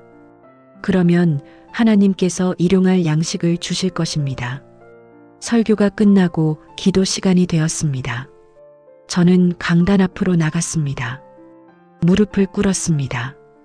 그리고 기도했습니다. 하나님, 제가 돌아왔습니다. 교만했던 이 죄인이 다시 주님 앞에 나왔습니다. 용서해 주소서. 이제 제가 날마다 주님을 의지하겠습니다. 저의 내일을 주님께 맡기겠습니다. 기도하는데 누군가 제 어깨에 손을 얹었습니다. 목사님이셨습니다. 목사님께서 저를 위해 기도해 주셨습니다. 주님, 이 종이 돌아왔습니다. 돌아온 탕자를 기뻐하시듯 이 종을 받아주소서. 이제 이 종에게 회복의 은혜를 베풀어 주시옵소서. 광야에서 만나를 먹이시듯 날마다 공급해 주시옵소서. 목사님의 기도를 들으며 저는 울었습니다. 옆에서 함께 기도하던 권사님들도 우셨습니다. 우리는 그렇게 한참을 강단 앞에서 기도했습니다. 눈물로, 회개로, 감사로 기도했습니다. 새벽 기도를 마치고 나오는데 목사님께서 제게 말씀하셨습니다. 집사님, 기다렸습니다. 잘 돌아오셨습니다. 그리고 저를 꼭 안아주셨습니다. 그 포옹에서 저는 하나님의 사랑을 느꼈습니다. 돌아온 자식을 맞이하는 아버지의 사랑을 느꼈습니다. 집으로 돌아오는 길, 새벽 공기가 상쾌했습니다. 하늘이 밝아오고 있었습니다. 제 마음도 밝아지는 것 같았습니다. 여전히 통장 잔고는 넉넉하지 않았습니다. 여전히 빚은 많았고 앞날은 불확실했습니다. 하지만 이상하게 두렵지 않았습니다. 하나님께서 함께 하신다는 확신이 있었습니다. 날마다 공급하실 것이라는 믿음이 생겼습니다. 광야 같은 이 시간도 하나님께서 저를 연단하시는 과정이라는 것을 알았습니다. 그리고 곧 제가 경험하게 될 놀라운 일들을 저는 아직 몰랐습니다. 새벽 기도를 다시 시작한 후로 제 마음에 변화가 생겼습니다. 여전히 상황은 어려웠습니다. 통장에 돈이 갑자기 늘어난 것도 아니고 빚이 사라진 것도 아니었습니다. 하지만 이상하게 마음에 평안이 있었습니다. 하나님을 의지한다는 것, 그것만으로도 힘이 되었습니다. 매일 아침 새벽 5시에 일어났습니다. 교회로 가는 길은 여전히 추웠지만 발걸음은 가벼웠습니다. 기도 시간마다 같은 기도를 드렸습니다. 하나님, 오늘도 일용할 양식을 주소서. 우리 가족을 지켜주소서. 주님만 바라보게 하소서. 어느 날 아침 새벽 기도를 마치고 나오는데 한 집사님께서 제게 말을 거셨습니다. 집사님, 혹시 알바라도 하실 생각 없으세요? 우리 동생이 식당을 하는데 주말에 홀 서빙 도와줄 사람을 찾고 있거든요. 평소 같았으면 자존심이 상했을 것입니다. 사업가였던 제가 식당 서빙을? 하지만 지금은 달랐습니다. 감사합니다, 집사님. 하겠습니다. 제가 대답하자 집사님이 놀라워하셨습니다. 아마 거절할 줄 알았던 것 같습니다. 그날부터 저는 주말마다 식당에서 서빙을 했습니다. 하루 일당이 10만 원이었습니다. 적은 돈이었지만 저희에게는 큰 돈이었습니다. 처음 서빙을 하던 날 손님들의 주문을 받고 음식을 나르고 설거지를 도왔습니다. 힘들었습니다. 몸도 힘들었지만 마음이 더 힘들었습니다. 예전 거래처 사람들이라도 오면 어떡하나 하는 두려움이 있었습니다. 하지만 하나님께서는 그런 일이 없게 지켜주셨습니다. 하루 일과를 마치고 받은 10만 원.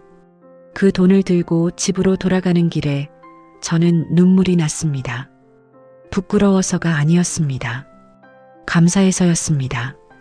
하나님께서 저에게 일할 기회를 주셨다는 것이, 제 가족을 먹일 수 있게 해주셨다는 것이 너무나 감사했습니다. 집에 돌아와서 아내에게 10만 원을 건넸습니다. 여보, 오늘 번 돈이에요. 이걸로 은혜 학원비 내고 생활비로 쓰세요. 아내가 그 돈을 받아들고 울었습니다. 여보, 고마워요. 정말 고마워요. 우리는 그렇게 부둥켜 안고 울었습니다. 또 다른 기회도 찾아왔습니다. 교회 청년부 후배가 연락을 했습니다. 형님, 우리 회사에서 단기 프로젝트 하나 맡아주실 수 있으세요? 웹사이트 간단하게 만드는 건데 형님 실력이면 일주일이면 충분할 것 같아요. 200만 원 드릴게요. 200만 원. 예전 같았으면 너무 적은 돈이라고 거절했을 것입니다. 하지만 지금은 달랐습니다. 고마워. 꼭 할게. 최선을 다할게. 저는 그 프로젝트를 받았습니다. 밤낮으로 작업했습니다. 예전보다 더 정성을 다해서 만들었습니다. 일주일 후 프로젝트를 완성해서 넘겼습니다. 후배가 기뻐했습니다. 형님, 역시 최고예요. 이거 우리 대표님도 엄청 좋아하셨어요. 다음에도 일 있으면 또 부탁드려도 될까요? 저는 고개를 끄덕였습니다. 언제든지. 200만 원을 받았습니다. 그 돈으로 밀린 관리비를 냈고 은혜 학원비를 냈고 생활비를 마련했습니다. 그리고 교회에 11조를 드렸습니다. 20만 원이었습니다. 아내가 물었습니다. 여보, 지금 우리 형편에 11조까지. 저는 고개를 저었습니다. 여보, 하나님 것은 하나님께 드려야 해요. 이것도 하나님께서 주신 거예요. 어머니가 그러셨잖아요. 하나님 것을 드려야 복을 주신다고. 아내도 고개를 끄덕였습니다. 그날 주일 저는 11조 봉투에 20만 원을 넣어 감사한 마음으로 드렸습니다. 그렇게 조금씩, 아주 조금씩 상황이 나아지기 시작했습니다. 여전히 빚은 많았고 여전히 불안정했지만 하루하루 살아갈 수 있는 힘이 생겼습니다. 그리고 무엇보다 중요한 것은 저에게 희망이 생겼다는 것입니다. 하나님께서 저를 버리지 않으셨다는 확신이 생겼습니다. 어느 날 새벽 기도 때 성경 말씀을 묵상하고 있었습니다. 마태복음 6장 34절이었습니다. 그러므로 내일 일을 위하여 염려하지 말라. 내일 일은 내일이 염려할 것이요 한 날의 괴로움은 그 날로 족하니라. 그 말씀이 제 마음에 깊이 새겨졌습니다. 저는 늘 내일을 걱정했습니다. 다음 달을 걱정했습니다. 미래를 보장받으려 했습니다. 하지만 하나님께서는 말씀하십니다. 오늘만 생각하라고. 오늘 하루만 살아가라고. 내일 일은 하나님께 맡기라고. 그제야 제가 얼마나 하나님을 신뢰하지 못했는지 깨달았습니다. 그날부터 저는 다짐했습니다. 내일 일은 내일 염려하기로. 오늘 하루만 최선을 다하기로. 하나님께서 오늘 주신 양식에 감사하기로. 그렇게 하루하루를 살아가기 시작했습니다. 그리고 신기하게도 그렇게 살아가니 마음이 평안해졌습니다. 12월 초의 어느 날이었습니다. 그날도 새벽 기도를 다녀와서 집에서 쉬고 있었습니다. 갑자기 핸드폰이 울렸습니다. 모르는 번호였습니다. 혹시 채권자인가 싶어 긴장하며 전화를 받았습니다. 여보세요? 전화기 너머로 익숙한 목소리가 들렸습니다. 형님? 저 김민수예요. 기억하세요? 김민수? 대학교 동아리 후배였습니다. 졸업 후에는 연락이 끊겼던 후배였습니다. 민수야. 그래, 오랜만이다. 어떻게 지내니? 형님, 저 요즘 사업 좀 하고 있어요. 그런데 형님한테 꼭 전화드리고 싶었어요. 기억하세요? 제가 군대 가기 전에 형님한테 학비 빌렸던 거. 그때 형님이 갚지 말라고 하셨지만 제가 늘 마음에 걸렸거든요. 순간 기억이 났습니다. 10년도 더 된 일이었습니다. 민수가 집안 사정이 어려워서 학비를 마련하지 못했을 때 제가 200만 원을 빌려준 적이 있었습니다. 그때 저는 갚지 않아도 돼. 형이 그냥 주는 거야 했었습니다. 그 후로 그 일은 잊고 있었습니다. 형님, 늦었지만 그 돈 갚고 싶어요. 이자까지 드려야죠. 300만 원 입금 드려도 될까요? 형님, 계좌번호 알려주세요. 저는 할 말을 잃었습니다. 지금 제게 필요한 것이 바로 돈이었습니다. 그런데 10년 전에 빌려줬던 돈을 지금 이 시점에 갚겠다니, 이것이 우연일까요? 민수야, 갚지 않아도 된다고 했잖아. 제가 떨리는 목소리로 말했습니다. 민수가 대답했습니다. 형님, 그건 형님 마음이고요. 제 마음은 다릅니다. 제가 형님 덕분에 대학 졸업했어요. 그 은혜를 어떻게 잊겠어요? 꼭 갚고 싶습니다. 계좌번호를 알려드렸습니다. 전화를 끊고 나서 저는 그 자리에 주저앉았습니다. 눈물이 났습니다. 이것은 우연이 아니었습니다. 하나님께서 보내주신 공급이었습니다. 광야에서 내려주신 만나였습니다. 10년 전에 선행의 씨앗이 지금 이 절박한 순간에 열매로 돌아온 것입니다. 곧 핸드폰에 문자가 왔습니다. 입금 완료 300만 원. 저는 그 문자를 보며 한참을 울었습니다. 하나님, 감사합니다. 정말 감사합니다. 아내를 불렀습니다. 여보, 와봐요. 하나님이 응답하셨어요. 아내에게 상황을 설명했습니다. 아내도 울었습니다. 그날 저녁 우리 가족은 거실에 모여 기도했습니다. 은혜도 함께였습니다. 하나님 아버지, 감사합니다. 저희를 버리지 않으시고 기억해 주셔서 감사합니다. 정말 필요한 때에 공급해 주셔서 감사합니다. 이 돈을 지혜롭게 사용하게 해주세요. 300만 원.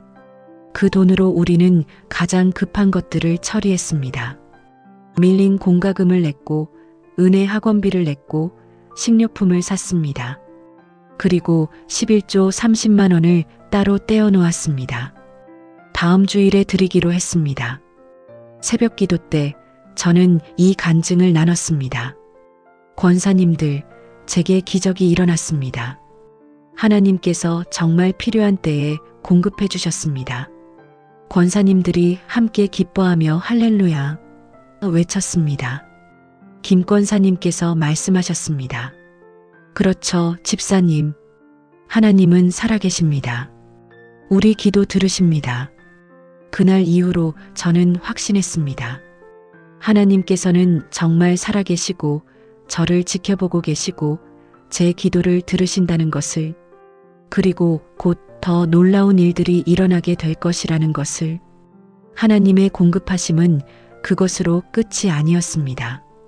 민수의 입금 이후로 신기한 일들이 계속 일어났습니다.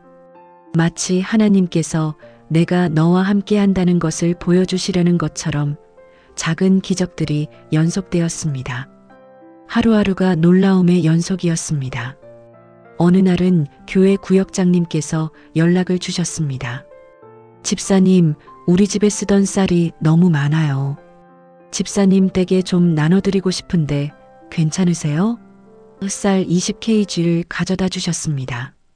또 어느 날은 옆집 권사님께서 반찬을 잔뜩 만들어서 나눠주셨습니다.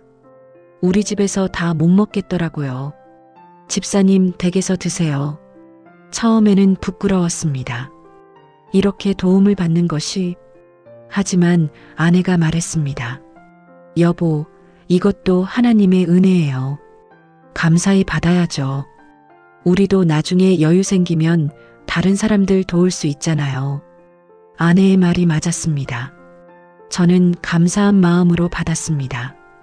또 어느 날은 교회 청년부 후배에게서 연락이 왔습니다. 형님, 저희 회사에서 또 프로젝트 하나 맡기고 싶대요. 이번엔 300만 원 드릴게요. 해주실 수 있으세요? 물론 하겠다고 했습니다.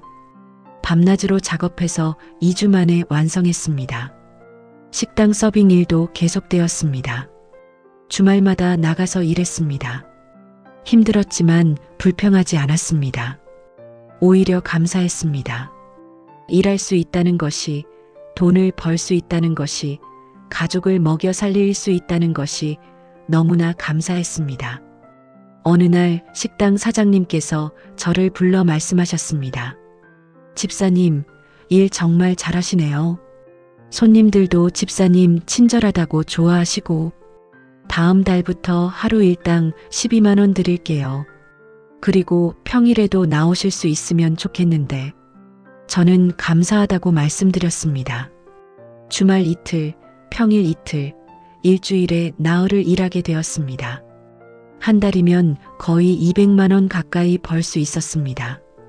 프로젝트 일까지 하면 한 달에 400에서 500만 원 정도 수입이 생겼습니다. 예전 회사 다닐 때보다는 훨씬 적었지만 저희 가족이 살아가기에는 충분했습니다. 무엇보다 놀라운 것은 정말 필요한 것이 정확한 타이밍에 들어왔다는 것입니다. 은혜 학원비가 필요한 주에는 프로젝트 대금이 입금되었고, 관리비 낼 돈이 부족한 날에는 식당 일당이 들어왔습니다.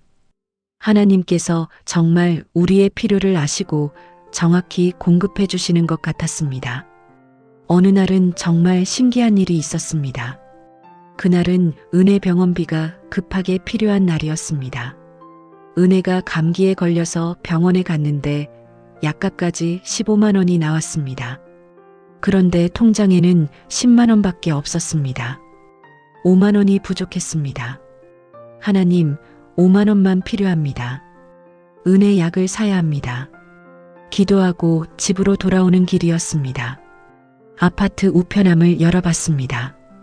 청구서들 사이에 하얀 봉투 하나가 있었습니다. 발신인이 적혀 있지 않았습니다. 열어보니 5만 원권 지폐 한 장이 들어 있었습니다. 누가 넣어준 것일까요? 교회 성도님일까요? 이웃일까요? 알 수 없었습니다. 하지만 한 가지는 확실했습니다. 하나님께서 보내주신 것이라는 것. 정확히 5만 원. 딱 필요한 금액. 딱 필요한 타이밍. 이것이 우연일 수 있을까요? 저는 그 봉투를 들고 한참을 울었습니다. 아내에게 그 일을 말했습니다. 아내도 놀라워하며 함께 기도했습니다. 하나님, 저희의 필요를 이렇게까지 세밀하게 채워주시니 감사합니다. 저희가 무엇이기에 이렇게까지 돌보아 주십니까? 감사합니다, 주님. 그렇게 12월이 지나고 새해가 밝았습니다. 새해 첫날, 우리 가족은 교회 새벽 예배에 참석했습니다. 온 가족이 함께 새벽 예배에 나간 것은 처음이었습니다. 담임 목사님께서 설교하셨습니다. 새해에도 하나님만 바라보십시오. 그러면 하나님께서 날마다 공급하실 것입니다. 저는 아멘으로 화답했습니다. 지난 몇 달간의 경험이 그것을 증명했습니다. 하나님께서는 정말 날마다 공급하시는 분이셨습니다. 광야에서 만나를 내리시듯 제 인생의 광야에서도 날마다 양식을 주셨습니다. 그리고 이 이야기는 여기서 끝이 아니었습니다. 가장 큰 기적이 아직 남아 있었습니다. 1월 중순의 어느 날이었습니다. 그날은 평범한 하루였습니다. 아침에 새벽 기도를 다녀왔고 식당 일을 하러 갈 준비를 하고 있었습니다. 그런데 아내가 걱정스러운 얼굴로 제게 말했습니다. 여보, 문제가 생겼어요. 무슨 문제인데? 제가 물었습니다. 아내가 핸드폰을 보여줬습니다. 은혜 학교에서 온 문자였습니다. 해외 어학연수 프로그램 안내문이었습니다. 겨울방학 동안 2주간 진행되는 프로그램이었는데 은혜가 정말 가고 싶어 했답니다. 얼마인데? 제가 물었습니다. 180만 원이에요. 항공료, 숙박비, 수업료 다 포함해서 180만 원. 우리에게는 큰 돈이었습니다. 지금 통장에 있는 돈으로는 턱없이 부족했습니다. 은혜가 정말 가고 싶어 해요. 친구들이 다 신청했대요. 제 마음이 아팠습니다. 은혜에게 좋은 경험을 시켜주고 싶었습니다. 다른 아이들처럼 해외도 보내주고 싶었습니다. 하지만 우리 형편의 180만 원은 너무 큰 돈이었습니다. 신청 마감이 언제까지인데? 이번 주 금요일까지예요. 3일 후에요. 3일 안에 180만 원을 마련해야 했습니다. 불가능해 보였습니다. 하지만 저는 아내에게 말했습니다. 여보, 일단 기도해 봅시다. 하나님께 맡겨봅시다. 그날 밤 우리 가족은 거실에 모여 기도했습니다. 하나님 아버지, 은혜가 어학연수 가고 싶어 합니다. 180만 원이 필요합니다. 저희 힘으로는 불가능하지만 주님께는 불가능한 것이 없습니다. 주님의 뜻이라면 길을 열어주소서. 3일 안에 응답해 주소서. 우리는 눈물로 기도했습니다. 은혜도 함께 기도했습니다. 다음 날 화요일, 변화는 없었습니다. 수요일도 마찬가지였습니다. 마감일인 금요일이 다가왔습니다. 목요일 저녁, 저는 거의 포기하고 있었습니다. 은혜야, 미안하다. 아빠가 능력이 없어서 이번에는 못 보내줄 것 같아. 은혜가 고개를 저었습니다. 아빠, 괜찮아요. 엄마가 그러는데 하나님께 기도했대요. 하나님이 응답하실 거래요. 나도 믿어요. 아이의 순수한 믿음에 제 마음이 찔렸습니다. 어른인 제가 먼저 포기하려 하고 있었습니다. 그날 밤 늦게까지 기도했습니다. 하나님, 내일이 마지막 날입니다. 주님께서 응답하실 것을 믿습니다. 주님의 때에 주님의 방법으로 응답해 주소서. 기도하고 잠들었습니다. 얼마나 잤을까요? 새벽에 핸드폰이 울렸습니다. 누구일까? 이른 새벽에 핸드폰을 보니 문자 메시지였습니다. 은행에서 온 입금 알림이었습니다. 입금 180만 원 발신인 익명. 저는 눈을 의심했습니다. 180만 원? 정확히 180만 원? 발신인 익명. 손이 떨렸습니다. 뱅킹 앱을 열어서 확인했습니다. 정말이었습니다. 180만 원이 입금되어 있었습니다. 발신인 정보는 없었습니다. 누가 보낸 것일까요? 어떻게 정확히 180만 원을, 어떻게 제 계좌를 알고? 저는 이불을 박차고 일어났습니다. 여보. 아내를 깨웠습니다. 무슨 일이에요? 아내가 놀라며 일어났습니다. 저는 핸드폰을 보여줬습니다. 180만 원. 들어왔어요. 정확히 180만 원. 아내가 핸드폰을 보더니 눈물을 흘렸습니다. 하나님이 응답하셨어요. 우리는 그 자리에 무릎을 꿇고 기도했습니다. 하나님, 감사합니다. 저희 기도를 들어주셔서 감사합니다. 정확히 필요한 금액을 정확히 필요한 시간에 보내주셔서 감사합니다. 아침에 은혜를 깨웠습니다. 은혜야, 일어나봐. 하나님이 응답하셨어. 은혜가 눈을 비비며 일어났습니다. 상황을 설명해 주자 은혜의 얼굴이 환해졌습니다. 정말요? 제가 어학연수 갈 수 있어요? 그래, 하나님께서 허락하셨어. 넌 갈 수 있어. 은혜가 저를 안았습니다. 아빠, 고마워요. 하나님께 감사해요. 그날 아침 새벽 기도에 나갔습니다. 기도 시간에 이 간증을 나눴습니다. 권사님들, 하나님께서 다시 한번 기적을 행하셨습니다. 정확히 필요한 금액을 정확히 필요한 시간에 보내주셨습니다. 권사님들이 아멘, 할렐루야 외치며 기뻐했습니다.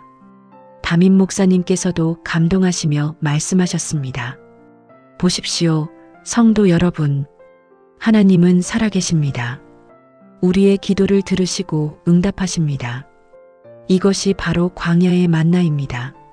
하나님께서 정확한 때에 정확한 양만큼 공급하십니다. 그날 오후 학교에 신청비를 입금했습니다. 은혜는 친구들과 함께 어학연수를 갈 수 있게 되었습니다. 출발하는 날 공항에 배웅을 갔습니다. 은혜가 게이트로 들어가기 전에 저를 안았습니다. 아빠, 저 다녀올게요. 하나님께 기도 많이 할게요. 은혜가 들어가는 뒷모습을 보며 저는 눈물을 흘렸습니다. 감사의 눈물이었습니다. 몇 달 전만 해도 상상할 수 없었던 일이었습니다. 통장 잔고 영원 먹을 것도 없던 우리 가족이 이제는 아이를 해외 어학연수까지 보낼 수 있게 되다니 이것이 하나님의 은혜였습니다. 광야에서도 만나를 먹이시는 하나님의 신실하심이었습니다. 그리고 저는 깨달았습니다. 이 모든 과정이 필요했다는 것을, 고난도 광야도 모두 하나님의 계획 안에 있었다는 것을, 하나님께서는 저를 낮추시고 겸손하게 하시고 오직 하나님만 의지하도록 훈련하고 계셨던 것입니다. 그렇게 시간이 흘렀습니다. 통장 잔고 영원에서 시작했던 광야의 시간이 1년을 넘어섰습니다. 그동안 많은 것이 변했습니다. 무엇보다 저희 가족이 변했습니다. 경제적으로는 여전히 넉넉하지 않았습니다. 예전처럼 큰 사무실도 없었고 직원도 없었고 화려한 명함도 없었습니다. 하지만 저는 행복했습니다. 평일에는 식당에서 서빙을 하고 주말에는 프로젝트 일을 했습니다. 한 달 수입이 500만 원 정도였습니다. 예전 회사 대표 시절 수입의 절반도 안 되는 금액이었습니다. 하지만 이상하게도 그것으로 충분했습니다. 빚도 조금씩 갚아나갔습니다. 큰 빚은 법원을 통해 개인회생 절차를 밟았고 작은 빚들은 조금씩 갚았습니다. 당장 다 갚을 수는 없었지만 성실하게 갚아나가는 것만으로도 마음이 편했습니다. 채권자들도 제 성실한 태도를 보고 기다려주셨습니다. 가장 큰 변화는 제 마음이었습니다. 예전에 저는 늘 불안했습니다. 더 많이 벌어야 한다는 강박, 더 성공해야 한다는 압박, 미래를 보장받아야 한다는 두려움. 그런 것들이 저를 짓눌렀습니다. 하지만 이제는 달랐습니다. 오늘 하루가 감사했습니다. 내일 일은 내일 염려하기로 했습니다. 새벽 기도는 계속되었습니다. 한 번도 빠지지 않았습니다. 아니, 빠질 수가 없었습니다. 새벽 기도가 제 영혼의 양식이 되었습니다. 그 시간에 하나님을 만나고 말씀을 듣고 힘을 얻었습니다. 그 시간이 없으면 하루를 시작할 수 없었습니다. 교회에서의 섬김도 회복되었습니다. 구역 예배를 다시 인도하게 되었고 새신자 신방도 나가게 되었습니다. 교회 청소 봉사에도 참여했습니다. 예전에는 바빠서 하지 못했던 것들을 이제는 기쁨으로 감당했습니다. 섬기는 것이 짐이 아니라 은혜가 되었습니다. 어느 날 담임 목사님께서 저를 부르셨습니다.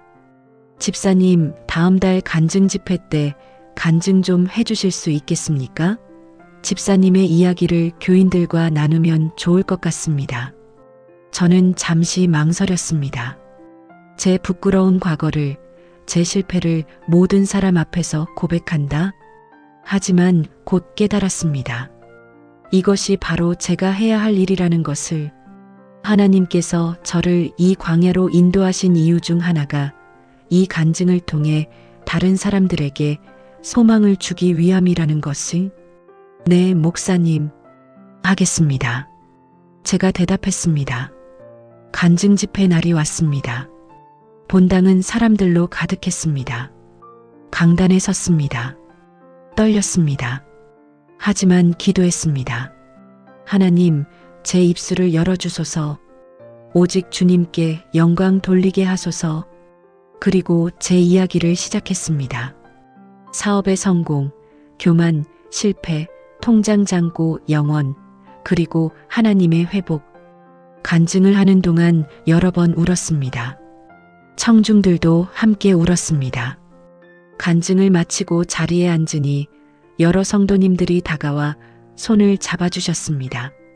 집사님, 감사합니다. 저도 힘이 났습니다. 저도 지금 힘든 시기인데 집사님 간증 듣고 용기가 생겼습니다. 그 말들이 제게 큰 위로가 되었습니다. 제 고난이 헛되지 않았다는 것을, 제 광야의 경험이 다른 사람들에게 소망이 될 수 있다는 것을 그제야 저는 완전히 이해했습니다. 하나님께서 왜 저를 이 길로 인도하셨는지를. 가정도 회복되었습니다. 아내와의 관계가 더욱 깊어졌습니다. 함께 기도하고 함께 예배드리고 함께 섬기면서 우리는 진정한 동역자가 되었습니다. 은혜도 많이 자랐습니다. 어학연수를 다녀온 후 더욱 성숙해졌고 기도하는 아이가 되었습니다. 저녁 식사 시간이 가장 행복한 시간이 되었습니다. 예전에는 늦게 들어와서 제대로 가족과 식사를 못했는데 이제는 매일 저녁 가족이 함께 둘러앉아 식사를 했습니다. 식사 전에는 항상 기도했습니다. 하나님, 오늘도 이렇게 음식을 주셔서 감사합니다. 우리 가족을 지켜주셔서 감사합니다.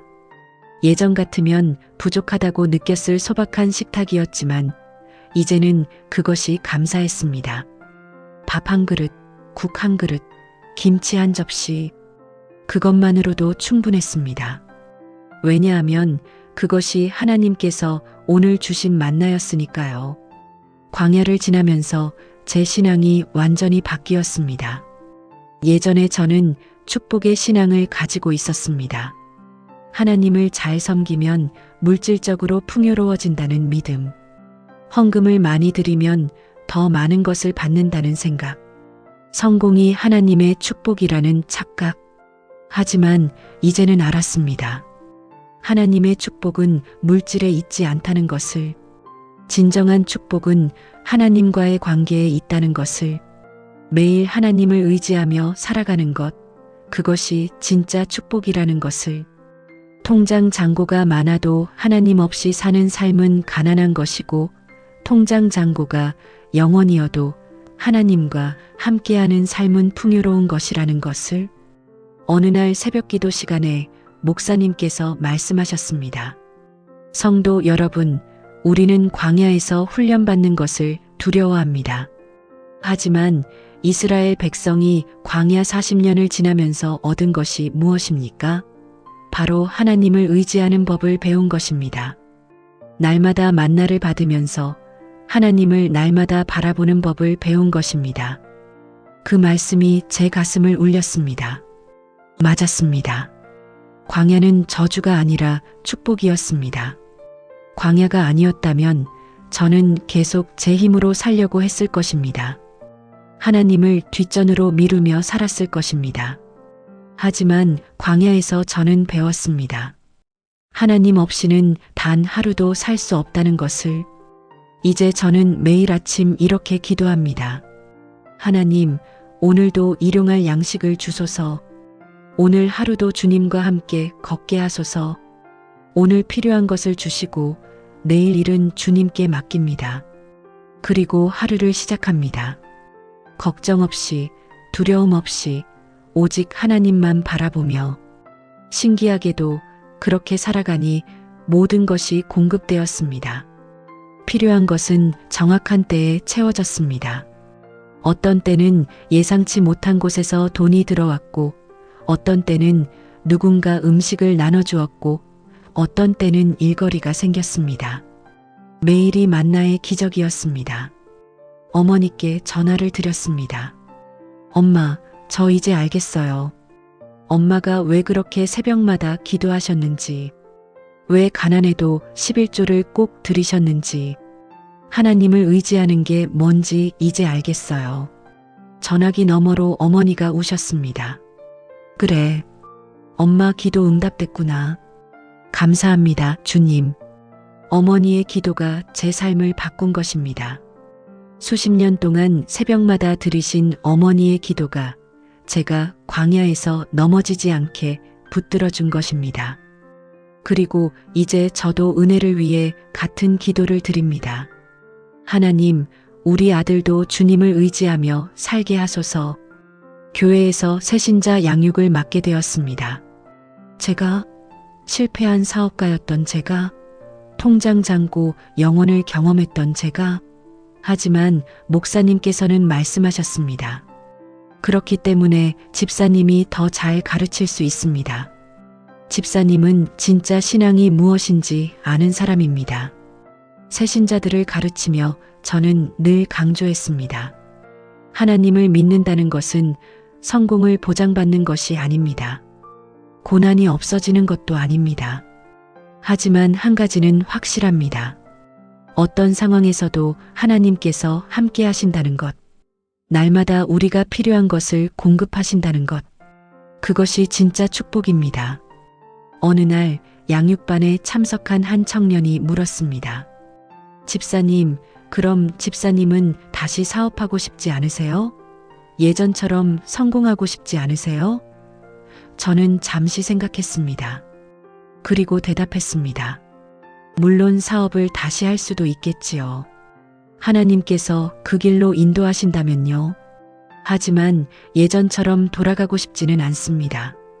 예전에 저는 성공했지만 교만했고 돈은 많았지만 불안했습니다. 지금의 저는 가진 것은 적지만 평안하고 넉넉하지는 않지만 감사합니다. 무엇보다 하나님과 함께 걷고 있다는 확신이 있습니다. 그것으로 충분합니다. 그날 밤 아내와 함께 산책을 했습니다. 겨울 밤하늘에 별이 총총했습니다. 아내가 제 손을 잡으며 말했습니다. 여보, 우리 행복하죠? 저는 고개를 끄덕였습니다. 그래, 정말 행복해. 예전에는 몰랐는데 이게 진짜 행복이더라. 아내가 웃었습니다. 맞아요. 통장 잔고는 예전만 못하지만 우리 마음은 예전보다 훨씬 풍요로워요. 이게 하나님께서 주시는 진짜 복이에요. 우리는 그렇게 손을 꼭 잡고 걸었습니다. 별빛 아래서, 하나님의 은혜 안에서. 지금 이 순간 저는 여러분께 제 간증을 나누고 있습니다. 왜일까요? 왜 제 부끄러운 과거를, 제 실패와 좌절을 여러분 앞에 고백하는 걸까요? 그것은 제가 여러분께 꼭 전하고 싶은 메시지가 있기 때문입니다. 하나님은 살아계십니다. 이것이 제가 전하고 싶은 첫 번째 메시지입니다. 우리가 아무리 절망적인 상황에 있어도, 통장 잔고가 영원이어도, 먹을 것이 없어도 하나님은 살아계십니다. 그리고 우리를 보고 계십니다. 우리의 기도를 들으십니다. 정확한 때에 정확한 방법으로 응답하십니다. 저는 이것을 직접 경험했습니다. 10년 전에 빌려준 돈이 정확히 필요한 때 돌아왔고, 우편함에 정확히 필요한 금액이 들어있었고, 은행 어학연수비가 정확히 180만 원 입금되었습니다. 이것이 우연일 수 있을까요? 아닙니다. 하나님의 살아계심의 증거입니다. 두 번째 메시지는 이것입니다. 광야는 저주가 아니라 축복입니다. 여러분 중에 지금 광야를 지나고 있는 분이 계십니까? 사업이 어려우십니까? 가정이 힘드십니까? 건강이 좋지 않으십니까? 경제적으로 막막하십니까? 포기하지 마십시오. 그 광야가 바로 하나님의 훈련장입니다. 하나님께서 여러분을 연단하고 계십니다. 여러분의 교만을 낮추시고 여러분이 오직 하나님만 의지하도록 가르치고 계십니다. 이 시간이 지나면 여러분은 더 강한 믿음의 사람이 될 것입니다. 제가 통장 잔고 영혼을 경험하지 않았다면 저는 여전히 교만한 사람이었을 것입니다. 제 능력을 믿고 돈을 의지하며 살았을 것입니다. 하지만 광야를 지나면서 저는 배웠습니다. 진정한 안전은 통장 잔고가 아니라 하나님과의 관계에 있다는 것을, 진정한 풍요는 많이 가진 것이 아니라 하나님께 감사하는 마음에 있다는 것을. 세 번째 메시지는 이것입니다. 날마다 하나님을 의지하십시오. 내일 일을 걱정하지 마십시오. 오늘 하루만 최선을 다하십시오. 하나님께서는 날마다 우리에게 필요한 것을 주십니다. 광야에서 만나를 내리시듯 우리 인생의 광야에서도 날마다 양식을 주십니다. 지금도 저는 날마다 하나님을 의지하며 살아갑니다. 여전히 큰 통장 잔고는 없습니다. 여전히 불안정한 수입입니다. 하지만 두렵지 않습니다. 왜냐하면 하나님께서 오늘도 저에게 만나를 주실 것을 알기 때문입니다. 내일도 모레도 평생 동안 하나님께서 저를 먹이실 것을 믿기 때문입니다. 여러분, 제가 이 간증을 나누는 이유는 바로 이것입니다. 지금 이 순간 힘들어 하시는 분들께 소망을 드리고 싶어서입니다. 통장 잔고를 보며 절망하고 계신 분들께 용기를 드리고 싶어서입니다. 하나님을 원망하고 계신 분들께 하나님의 신실하심을 증거하고 싶어서입니다. 여러분은 혼자가 아닙니다. 하나님께서 함께 하십니다. 여러분의 기도를 들으십니다. 여러분의 눈물을 보고 계십니다. 그리고 정확한 때에 정확한 방법으로 응답하실 것입니다. 포기하지 마십시오. 조금만 더 견디십시오. 하나님의 시간은 우리 시간과 다릅니다. 하지만 반드시 응답하십니다. 마지막으로 이것을 기억하십시오. 하나님께서 광야로 인도하시는 것은 우리를 버리시려는 것이 아닙니다. 오히려 더 깊이 사랑하시기 때문입니다. 우리가 하나님만 바라보게 하시려는 것입니다. 우리가 진정한 복이 무엇인지 깨닫게 하시려는 것입니다. 저는 지금도 매일 아침 새벽 기도에 나갑니다. 그곳에서 하나님을 만나고 오늘의 힘을 얻습니다. 그리고 이렇게 기도합니다. 하나님, 오늘도 일용할 양식을 주소서. 오늘도 만나를 내려주소서. 그러면 하나님께서는 어김없이 응답하십니다. 어떤 형태로든 어떤 방법으로든 제가 필요한 것을 채워주십니다. 이 간증이 여러분의 삶에 작은 위로가 되기를 바랍니다. 힘들어하시는 모든 분들께 소망이 되기를 바랍니다. 그리고 무엇보다 여러분 모두가 광야에서 만나를 먹이시는 하나님을 직접 경험하시기를 기도합니다. 에필로그. 이 간증을 끝까지 들어주셔서 감사합니다. 여러분의 귀한 시간을 내어 제 이야기를 들어주신 것에 진심으로 감사드립니다. 이것은 단지 제 개인의 이야기가 아닙니다. 이것은 광야에서 만나를 먹이시는 하나님에 대한 이야기입니다. 살아계셔서 지금도 역사하시는 하나님에 대한 이야기입니다. 지금 이 순간에도 여러분 중 누군가는 힘든 시간을 보내고 계실 것입니다. 경제적 어려움으로 고통받고 계실 수도 있고, 가정의 문제로 마음 아파하고 계실 수도 있고, 건강의 문제로 걱정하고 계실 수도 있습니다. 어떤 분은 사업의 실패로, 어떤 분은 직장의 문제로, 어떤 분은 관계의 어려움으로 힘들어하고 계실 것입니다. 제가 여러분께 말씀드리고 싶습니다. 포기하지 마십시오. 당신은 혼자가 아닙니다. 하나님께서 당신과 함께 계십니다. 당신의 고통을 아시고 당신의 눈물을 보고 계시고 당신의 기도를 들으십니다. 그리고 정확한 때에 당신이 상상하지 못한 방법으로 응답하실 것입니다. 제 통장 잔고가 0원이었을 때 저는 모든 것이 끝났다고 생각했습니다. 하지만 그것은 끝이 아니라 새로운 시작이었습니다. 하나님을 진정으로 경험하는 시작이었습니다. 진짜 신앙이 무엇인지 배우는 시작이었습니다. 여러분의 광야도 마찬가지입니다. 그것은 끝이 아니라 새로운 시작입니다. 이 간증이 여러분께 조금이라도 도움이 되었다면 다른 분들과도 나눠주십시오. 지금 힘들어하는 누군가에게 이 이야기를 들려주십시오. 그들에게도 소망이 필요합니다. 그들에게도 하나님의 살아계심을 증거할 필요가 있습니다. 이 채널을 구독해 주시고 좋아요를 눌러주시고 알림 설정을 해주시면 앞으로도 이런 은혜로운 간증들을 계속 들으실 수 있습니다. 여러분의 구독과 좋아요 하나하나가 더 많은 사람들에게 소망을 전하는 통로가 됩니다. 댓글로 여러분의 이야기도 나눠주십시오. 여러분의 간증도 다른 누군가에게 큰 힘이 될 것입니다. 마지막으로 이 간증을 듣고 계신 모든 분들을 위해 기도하겠습니다.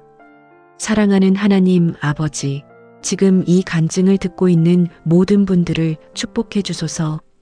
힘들어하는 분들께 소망을 주시옵고 지쳐있는 분들께 새 힘을 주시옵소서. 광야를 지나고 있는 분들을 붙들어 주시고 그들에게도 만나를 내려주시옵소서. 주님, 경제적으로 어려움을 겪고 있는 모든 분들께 공급의 기적을 베풀어 주소서. 가정이 힘든 분들께 회복의 은혜를 주시옵고 건강이 좋지 않은 분들께 치유의 능력을 나타내 주소서. 무엇보다 이 모든 분들이 주님을 더욱 깊이 경험하게 하소서. 광야 같은 인생 한가운데서도 주님의 신실하심을 체험하게 하소서. 날마다 주님을 의지하며 날마다 주님께 감사하며 날마다 주님과 동행하는 복된 삶을 살게 하소서. 이 모든 기도를 우리 주 예수 그리스도의 이름으로 기도드립니다. 아멘. 다시 한번 감사드립니다. 하나님의 은혜와 평강이 여러분 모두와 함께 하시기를 기도합니다. 오늘도 내일도 평생 동안 광야에서 만나를 먹이시는 하나님을 경험하시기를 축복합니다.